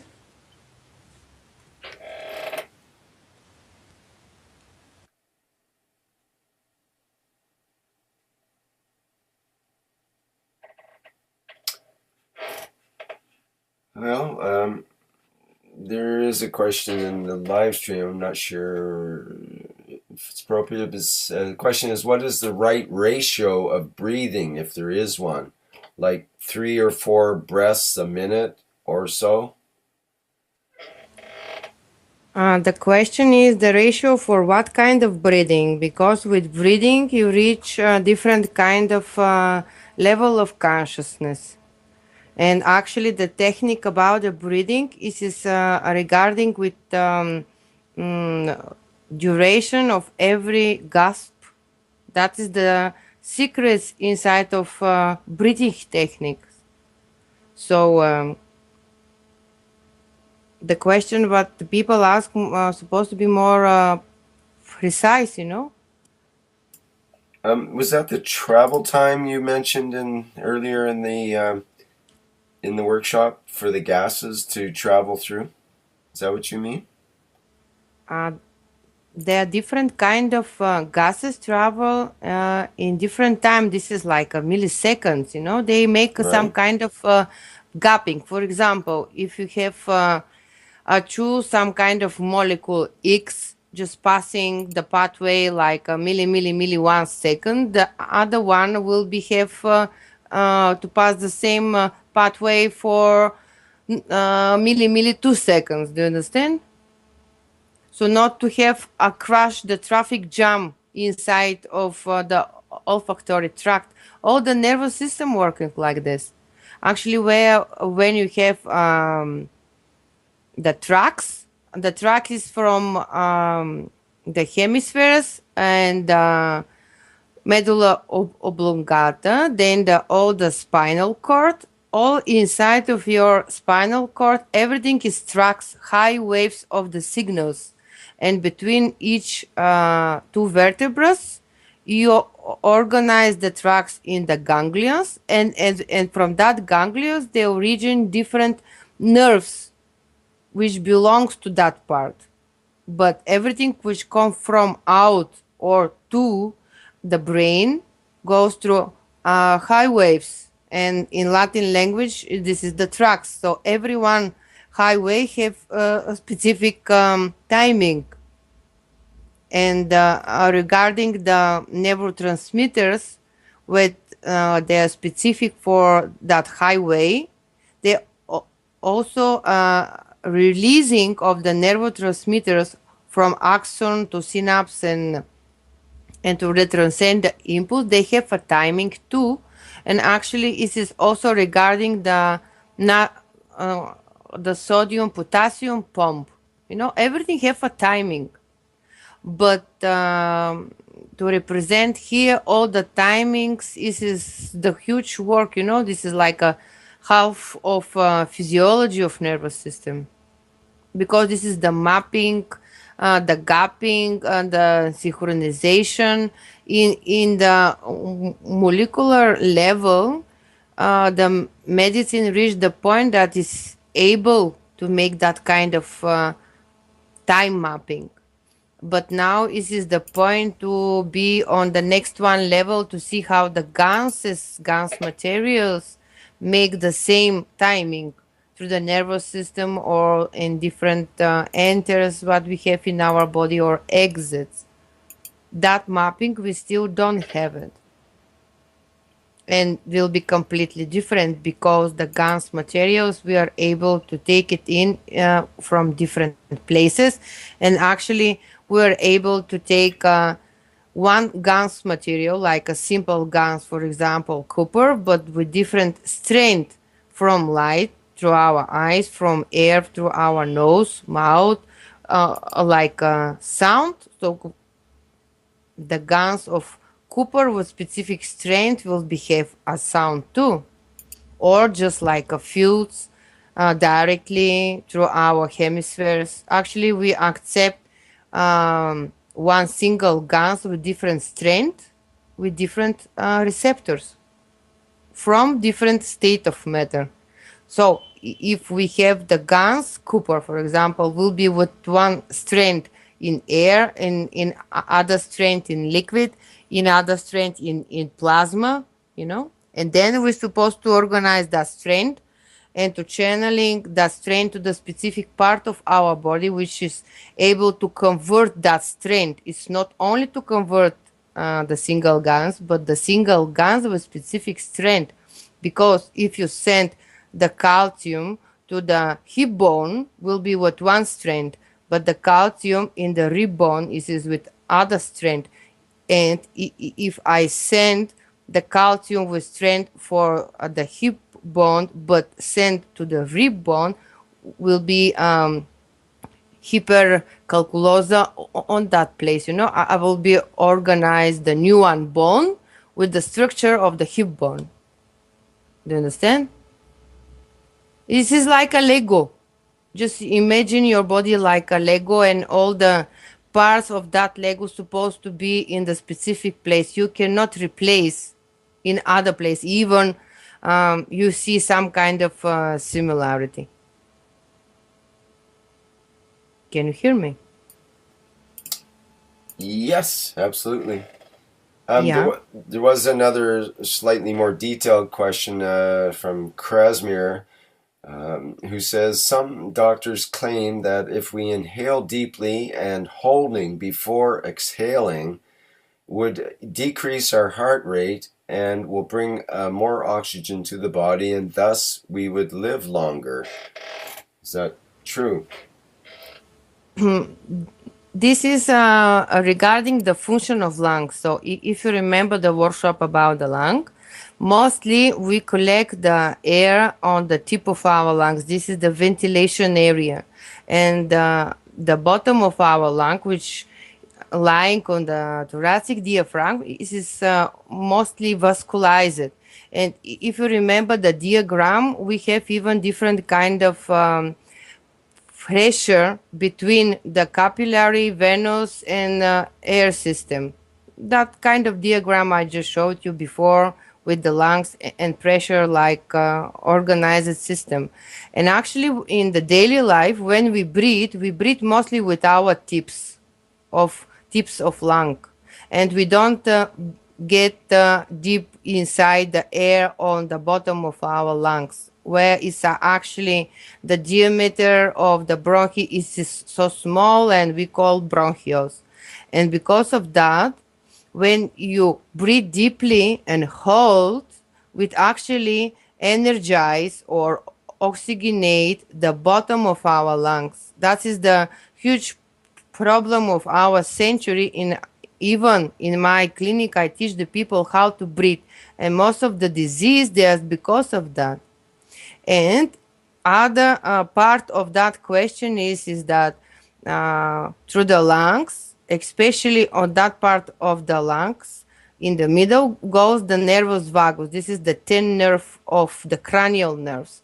This nerve comes through the inner ear, or the pharyngeal wall, and then two sides of the trachea, heart, lungs, and stomach. And in different organs, this nerve have different function. But actually, when you breathe out in and hold, you trigger that nerve, and that nerve have the specific function to slow down the heartbeat. And actually, the traditional medicine have that kind of belief that you born with already written in your genes how much heartbeat you're supposed to have this life. So they believe if you slow down your heartbeat, that you actually prolong that time. And if the people who have some kind of heart disease, they know the prop of Valsalva. When they have heartbeats or rapid, and when they breathe in and close the nose and mouth, they're supposed to calculate several seconds, and then the heartbeats will just go down. This is because of the nervus vagus. I'm back. Yeah, thank you, sir. I do apologize. This is all to do with moving to Barry. Okay. Any questions I could answer? Or you answered all the questions? Oh no, there was more medical questions, sir, because everyone here that you are not there, so now it's for you. Okay. Any questions you want me to answer? Have we finished? All your questions have been answered. He says, my child knows how to drink and chew, speak. Shall I read it, or have you answered this one? No, that would be a good one for you. So my child not knows how to drink and chew, speak. Is there a part of the brain what controls that? Yes, it is. It depends when it happened and how it's happened. Is it genetic or is it part of the process of birth? Genetic defects, it's very hard to interfere with. With genetic defects is, at this moment we don't release much information, but we know it can be done, but it's too early. But if it's part of the process of the birth, which has happened, or just after birth, most of these can be corrected to some extent.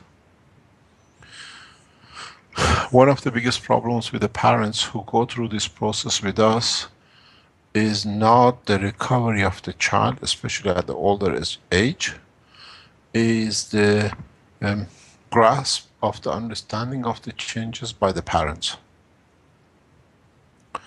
Parents are used to seeing their child to be handicapped and they behave that way towards it because their need gives confirmation of existence to the parents, and because they've done it such a long time, they are not aware that due to the use and development of the brain, use of the technology and development of brain, that now they're not dealing, for example, with a 5-year-old child, they're dealing with 7-year-old in 3 months, and in 9 months they're dealing with a 14-year-old. They are trapped in the condition of looking after a 4 or 5-year-old mentally, but even the physically is much older. And this is what causes the problem. The non-changing or non-flexibility of the parents in what they have accepted restricts the child and then creates more problem for the child. We see this quite a lot. What is one of our, as I explained this to Armin, because he's handling a case like this with the foundation, is that teaching of the parents after the 3rd month becomes more important than looking after the child. That the parents have to learn to let go as the child is growing up, but at the same time, if the damage which is done through the breathing process at the time of the birth creates a lot of problem with the child if he's trying to reprocess in the later part of the life.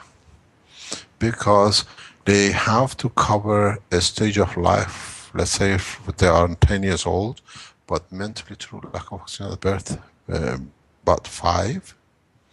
Now that you start growing, you do the 5 years in there to 2 years time, then the child has missed that progress. And his peers in the classroom or in the society talk about things that he doesn't understand. So now it creates a problem for the child, become reclusive, because it cannot mix with the people of the same height, but mentally different. And this is the biggest problem for us now that we know how to allow the brain to expand and to grow back to normality as much as possible. And in cases we've seen a child, age of, he was mentally 4, but physically about 7, actually mentally 2, but physically about 7, 8, when they brought him to us. And I said to the parents, he came in February, I said for next September, make him ready to go to a normal school. And they said, this is impossible, even the father is a physician. He said, this is impossible. I said, what we foresee from our experiment, this is possible. And now, after a year, he's 9 years old now, I think, 9, 10 years old. The last time they wrote to us, because now they don't need us anymore, we don't get that much feedback, is that he could go swimming on his own. He could walk about 3-4 kilometers every day. He enjoyed swimming, to go swimming and come back on his own with his bag on his back. And the strangest thing was that he was in a mentally handicapped children, and in the process we brought him up. He had to, when they took him to the school to enroll him in the normal school, he had to sit for a test. And he actually passed the test to be in the normal school, and he joined the society in the normal way. We have a case now in US. He is 18, 19, and mental state of 4, 5. And we have brought him up, but now he loses attention. The hierarchy is all the boy in the house. We see the physical problem between the adult who could never had an interaction with his own peers. Now he's in the adult body. Now he sees himself becoming 9, 10, 11, 12, and thereon. This process is very easy to revert. We had a case in Belgium. We had a case in other part of the world. We've seen these things. We've seen a girl of 20, 24, 25, mental age of 9, and after a year and a half, I know the family listened to this program because the family are close to the foundation. Now she started talking about getting married and having a boyfriend after about a year or so. It just depends what you're free, where you're free in the structure of the brain to match up.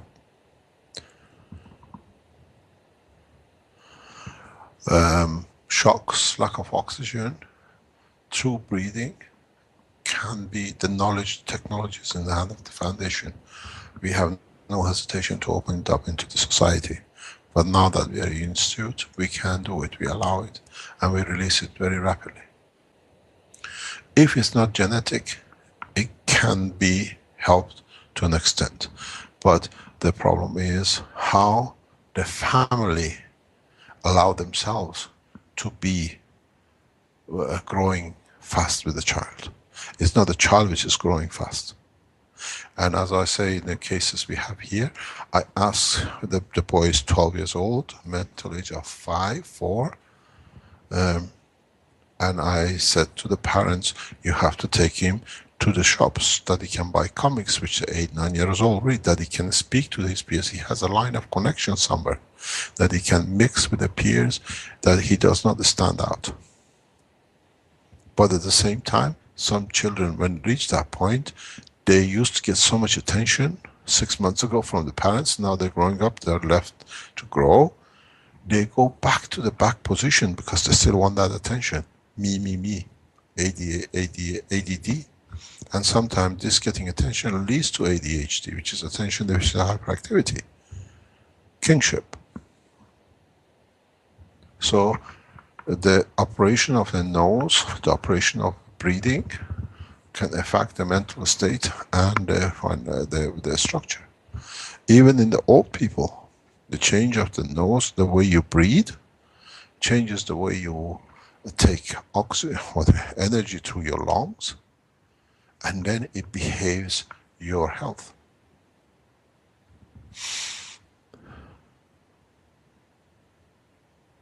This, because you smell the air different, mentally you instruct your physicality to change.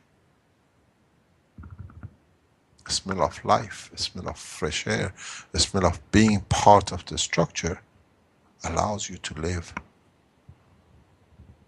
And you extend life because you can do it. We've seen this operation in Japan, we've seen this operation in other parts of the world.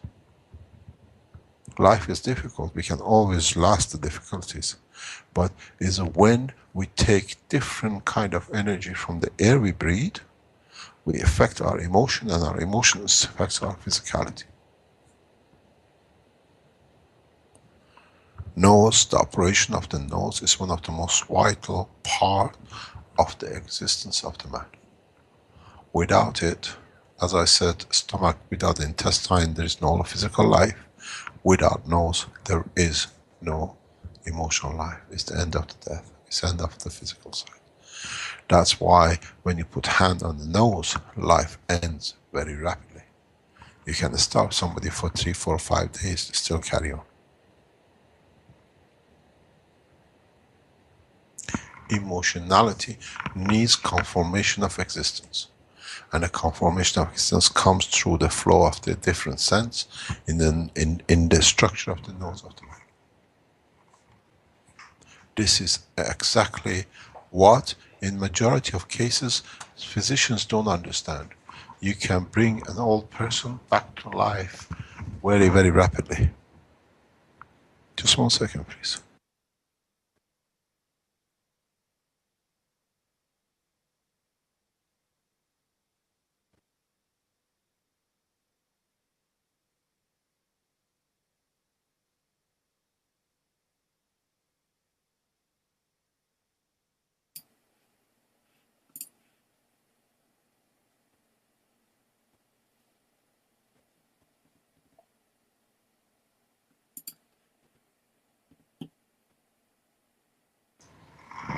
Sorry about this. So, it is part of the structure. This is part of the existence that physicians have to understand. We've done it before, it can be done. People who are in their 80s, 90s, they are physically good, but emotionally not there, and they are paralyzed.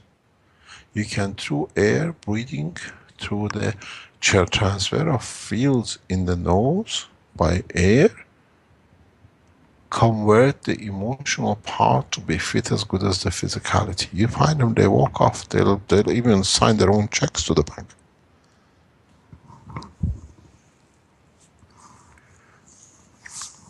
Man in space will live for centuries because there is no restriction of physicality. And it's so much excitement to be, if we can raise the memory of the earth or the positions of the earth, then man will live for centuries in the space. Second, third, fourth generation of the space human beings would not know the earth. They have no attachment to it. And through the air they breathe, through the system they digest their food and air, they live a very long time life.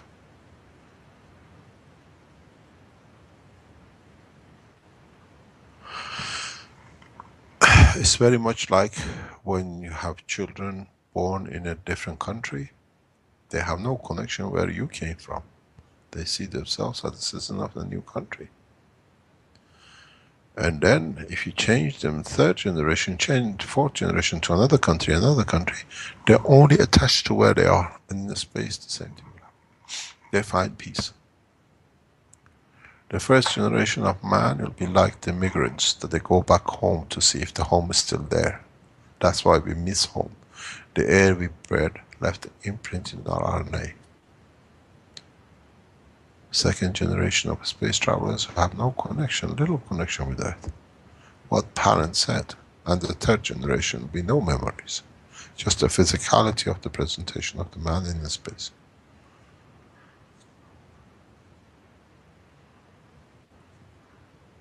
Any questions? Yes. What you're just speaking of, what would the air? How would the air be created? What would it be composed of to be useful in space, like the best air for space? Or are you talking about not having the physicality, so you don't need air? You need air. If you have a physicality, you need air. But right. We control the mixture of the air to fit, to get rid of like animal behavior. Animal behavior comes out of the fear of existence. You have to defend yourself. That has certain order, that has certain strength of field strength. The composition of the air we breathe will be controlled in a very, very systematic way.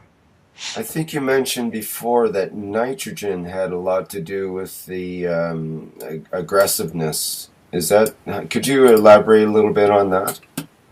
Nitrogen in amino acid and in the air we breathe, that's why even the divers go through the problem with when they dive.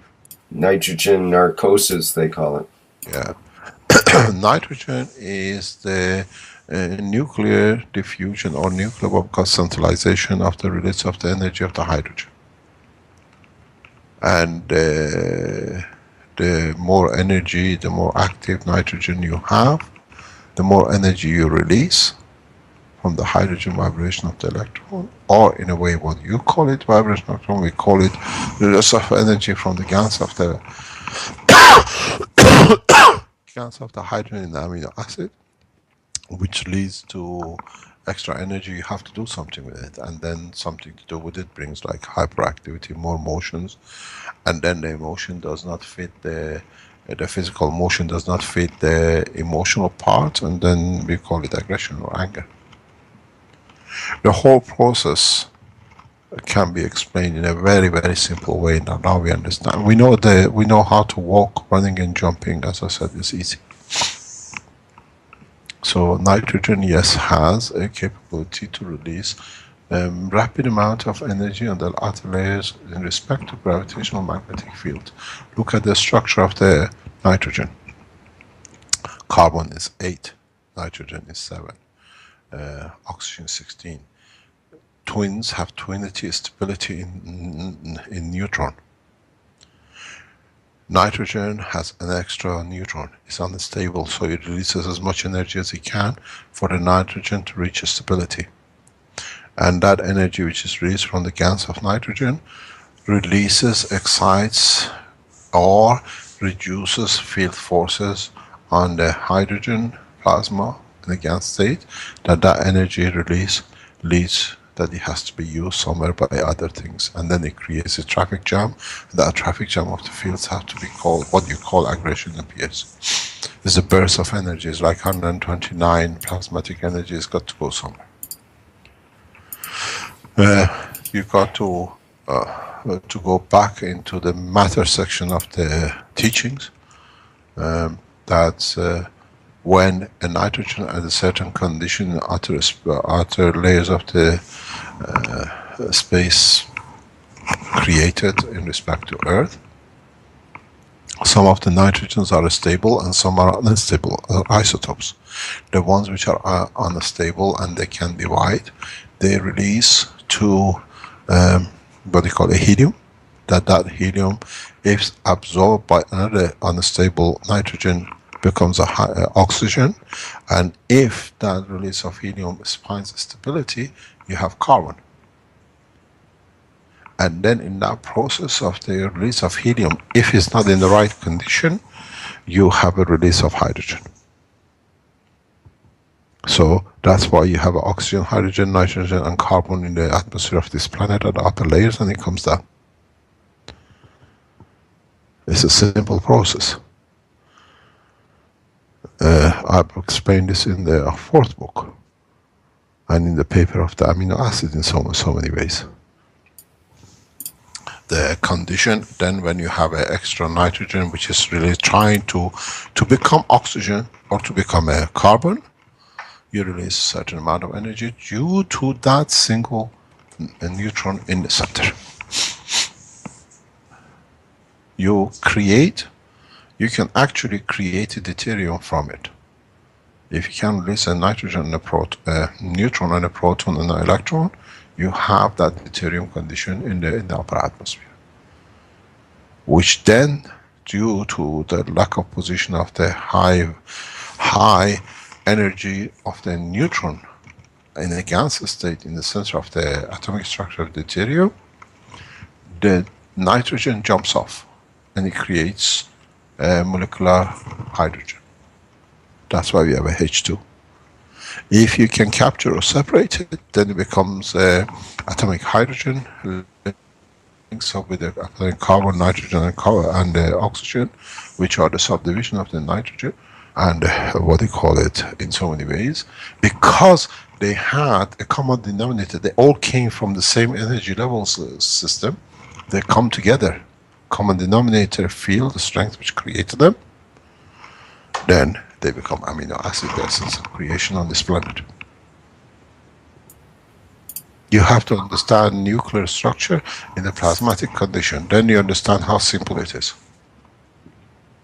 That's why in space, we don't need to create the spectrum of the materials. We need to create the condition that the atomic hydrogen thank you very much, that the atomic, nitrogen can be created, that from nitrogen you can create other pieces of the amino acid. Then you can produce, what would you like, beef, fish, wheat or rice. Because they're all connected through this combination of the work. And how they're connected, in what matter connection they're connected, they become what you have. That's why feeding man in the space is very easy. Now we understand the process.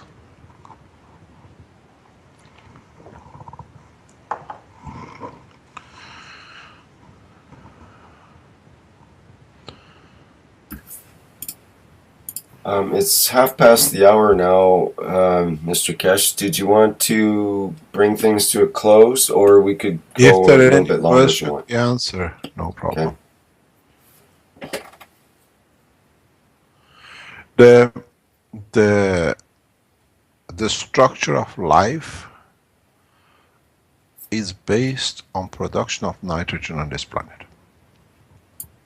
Due to the position of this planet in respect to the sun, and due to the gravitational magnetic field of the composite plasmas in the center of the planet. Because the gravitational field, magnetic field, the strength from the sun is constant, it has not changed. Is the planetary system will change, move their position as they get closer. And in a time when gravitational magnetic field of the earth in interaction with the gravitational magnetic field of the plasma of the sun in this solar system become different or different position, then we produce most probably, let's say, gold. From the skies will drop gold. This is what that's why now we see with Venus different composition with different position of rotation. That's why we see life in Mars, or we say we see things in Mars. Because Mars is going through the same condition Earth was to start making rivers, that the oceans can be created, partially from the fields which is coming from the Earth, which is rejecting itself out as it's burning out. It's not all we are absorbing everything. Secondly, because of the position of the Mars, can, if most probably because it was created the same as the Earth, if it's possible, will reach the gravitational magnetic field position somewhere between us and Mars, that starts the creation of life in a physical state. Life exists in every level of creation right across the universe.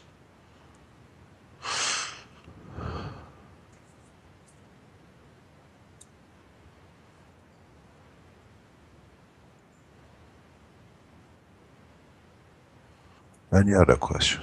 Or we call it a day. We are nearly into 2 hours, 2.5 hours. That was a nice ending, I think. We have a lot to learn, especially with the teachings with the university. There is something I have to say. If you are thinking to join the university as a knowledge seeker, what we call in the Executive Master Program 1 and 3 years, this thing we've been told on Thursday will be released. Please understand the position we are in and how the university will be run.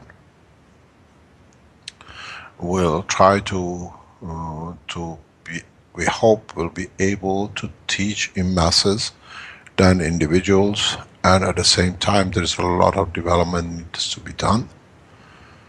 And at the same time, as you've seen like today, do not come in to become a specialist in one thing.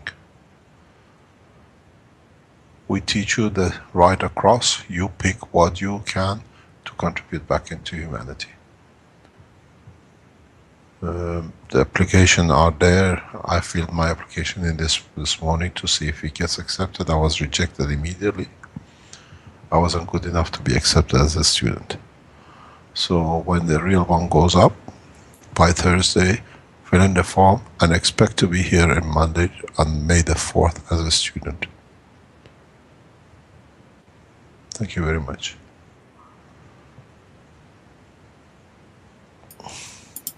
Thank you, sir. Okay, thank you, Mr. Kesh. Thank you indeed. We have we still have a Spanish teaching today. Yes, we do. Another hour. That'll be in a half hour from now. For 1 hour. I hope you're teaching. I hope you can speak fluent Spanish by now. I can understand it better than I can speak it, that's for sure. But even that is very, very limited for me. Thank you indeed. Speak later on. Bye-bye. Okay. Bye-bye. And so ends the 22nd Health Teaching Workshop of the Keshe Foundation. Thank you, everyone, for attending.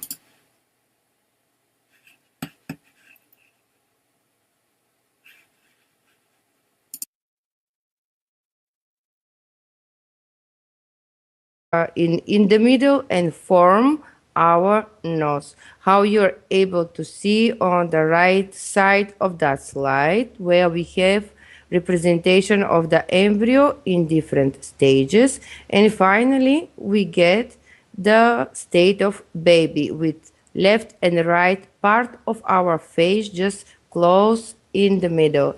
Actually, the central line of our face is regarding the positioning of the left and right, because how you see, even in development during the embryology, we separate the embryo to the left and right.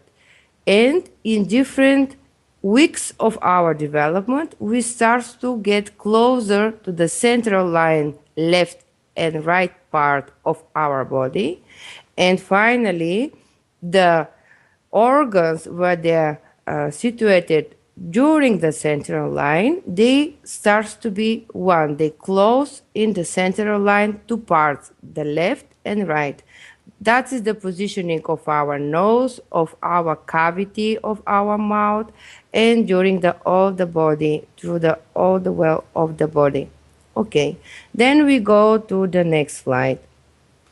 The next slide is a representation for you of our nose. Our nose is placed on the facial part of our head, and how I told you, have different tissue like a structure. We have a bone part, what is represented from our nasal bone, and on the tip and more flexible part of our nose is represent of different kind of cartilage. They have actually different direction and different flexibility.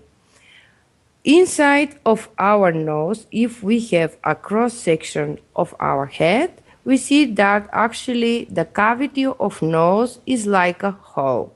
And also around the nose, we have the cavity of different kind of sinuses. During the development after our delivery, our sinuses starts to open in different ages. Actually, from the beginning, we have opening of the like a hole. The sinus is like a ethmoidal and sphenoidal, and the frontal and maxillar sinuses, they are open after the age of 7 and 8. So the sinuses have so specific function for our head, but will be not they are not the subject of our explanation today. But they're important of the formation of the airflow inside of the nose cavity. So how you see on the cross section, we have the bone part of our nose and the cartilage part of our nose. Above that, we have muscles from the face. We have a derma, and then the epidermis of the skin of our face. Then we go to the next slide. The next slide is a representation of different shape of nose. How other part of our body, the nose, also have different kind of shapes, not only during the central os, but also regarding the nostrils and the middle wall they make between them. In the center of the slide, it is schematic representation of structure of our nose. And how you see it is similar to the shape of the reactor. It is so funny, but it is actually like that. We have two enters of the airflow inside of our nose, and then the airflow just have specific direction inside of our olfactory bulb. This is the zone where we recognize different kind of smells. On the bottom of the slide is a representation for you the lacrimal glands. This is the glands where you produce your tears, but actually the gland is on the eye area, but all the ducts, they go inside of your nose, and actually one part of the tears, what you're not released through your eyes, they are released through your nose. So mostly our nose have a lot of functions. This is not only a breathing function, this is also how you see the collection and to take it out from our body, the tears. Also, this is regarding the smell, and during our explanation, you see some kind of gland function of our nose. Then we go to the next slide. The next slide is representation of the mucus inside of our nose. Actually, it is regarding of function. We have different kind of organization of the mucus in our nose. Different part of our nose have different kind of function. It is again regarding the channeling of air flow. But mostly the organization of the mucus is like epithelium part. Epithelium is represented from the ciliary hair cells. They have some kind of hair on the above, and this hair recognize different specific particles where they contain inside of the ear. Also above the cilia, we have that we have the mucous blanket. This is the liquid state which actually make the epithelium moist. It is not dry all the time. We have some kind of liquid water state above the epithelium, and behind the epithelium we have different smooth muscles. They are again organized in different directions, and above the muscles we have the derma with different glands inside. Actually, in that part, the glands organize that mucus, the liquid state what we have above the epithelium.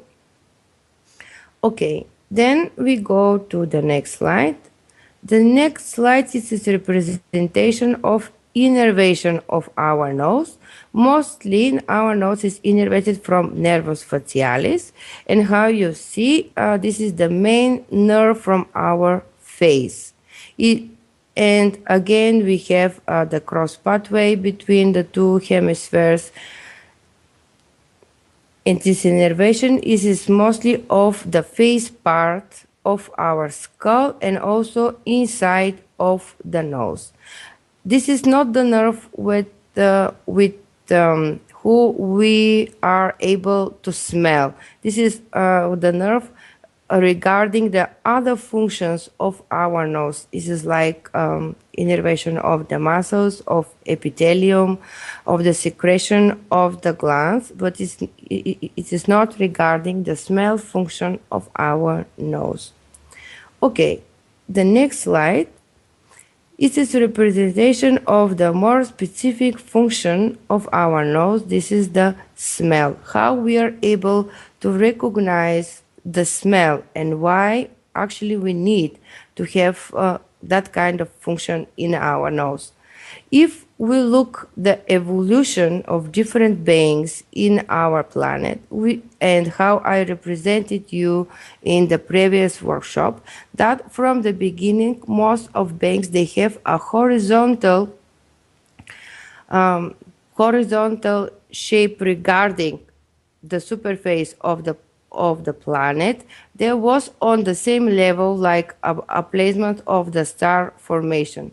Then during the evolution, the human beings starts to be vertical being of that planet. So actually we change the zone where we are able to take the air actually the air on the planet have different levels, and the containment on the gases and gases in different levels above the surface of the earth, they are so important for organization of the consciousness of different beings. So when we start to walk like a beings on that planet, so we needed the organ which was able to recognize different kind of smells. But actually, what is the smell? This is the combination of different molecules. And regarding the KF technology, this is combination of different gases, single or mixture gases. How we spoke before, the olfactorium bulb, this is the direct extension of our emotional part of the brain. This is our thalamus. And how you see, have a specific shape. This is directly placed above the cribriform plate. This is the part of the nose bone, and actually inside of the cribriform plate we have a walls and holes. Inside of that holes we have extension from the olfactory bulb. That extension, this is the actually axons of the cells inside the olfactory bulb. They go inside of the mucosa and form different kind of cells. What? They are placed inside the olfactory epithelium. Actually, the mucosa epithelium on that part, which is related with the smell function, is a different organization than the other mucosa inside of the nose. We have again the mucus part, the liquid part, where actually all the molecules of odorants, they are dissolved inside of that liquid state. And how you know, it is more easy to accept different molecules when they are dissolved inside of the liquid state of, how we say, water. But actually that is the mixture. This is not only water molecules, but all the odorants, all the gases, what we have inside of the air.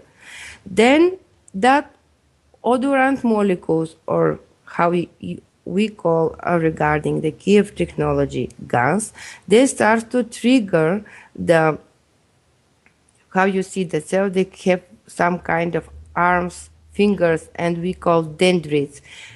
They start to trigger that receptor, and inside of the olfactory epithelium, nervous cells starts to organize the nervous impulse. Interesting is, so the different cells, they are specific to accept different kind of gases.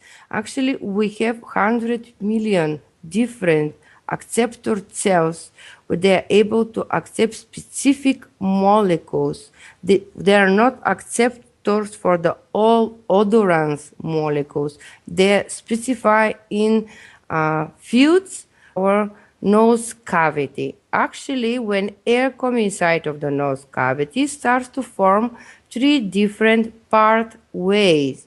This is the superior, middle, and the lower airflow. Different airflows, they have different function inside of the nose cavity. Also regarding Ayurveda, for example, and pranayama, they are useful for increasing different energies inside of our body. So regarding the shape of nose, in traditional medicine, also alternative medicine, we're able to recognize different diseases. For example, so specific is shape of the nose in the patient where they get a state of syphilis, where the nose starts to deform, the bones part of the nose starts to get different specific deformation. Also different kind of diseases like emotional diseases, mind diseases, also they're represented with different kind of shape of the nose. Shape of the nose is also connected with different ethos and the people with different motherhood, different ethnos they represent with during the centuries. This is like statistic. They represent with specific shape of the nose. Even when we see some person, we are able to recognize what kind of genes this person carry just from the shape of the nose. Okay, then we go to the next slide. The next slide is the cross section of the nose cavity, and it is represent the cavity inside. How you see, this is the shape of the butterfly, or this is the so similar shape of our brain. If you remember the previous workshop, I showed you the cross section of the two hemispheres. They are on the same shape. Actually, all over our body, we have a repetitive model of the shapes in different organs, in different cavities. They form mostly several shapes and they repeat all over the body. That shape is represent for you different pathway of the air inside of our nose cavity. In the cross section is visible for you. It is mentioned the superior turbinate in the medical language. This is the superior, middle, and lower concha, and between them is formed the flow of the air inside of our nose cavity. Actually, different flow of the air reach different part of the pharyngeal wall of our pharyngeal cavity. And what is the important? Because if we think and regarding the key of technology, with air we put inside of our nose different kind of gases what the air contains in specific in our region where we are living. So actually with that flow, we channelize directly to trigger the part of the pharyngeal wall and some part of the pharyngeal wall, if you remember. This is the touching point with our uvula, so we get directly in touch with our emotional part, with our thalamus, even just because we have a channeling of air flow. And on the top of the nose cavity, this is the formation of all. Welcome everybody to the 22nd Health Teaching Workshop of the Keshe Foundation. The topic for this workshop will be the olfactory system, the barcode reader. And today, as usual, we will be speaking with Mr. Keshe of the Keshe Foundation. And first we'll hear from Dr. Elia Kostova of the Spaceship Institute.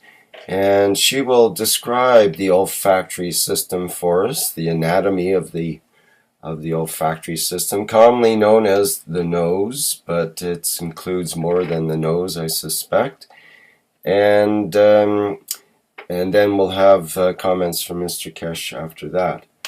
So I think we're ready to begin. Dr. Kostova, are you there? Yeah, hello everybody. It's me, Elia, and nice to be with you and the 22nd Keshe Foundation Health Teaching Workshop. The subject today is olfactory system and the nose. So we go with the first slide. The first slide is a representation of embryology. In the part of embryo where start the formation of nose, this is the part of encephalon, how you see in the middle picture. The nose forms in duration of our development in embryo state during different weeks, because actually the nose have different parts and contain different tissue.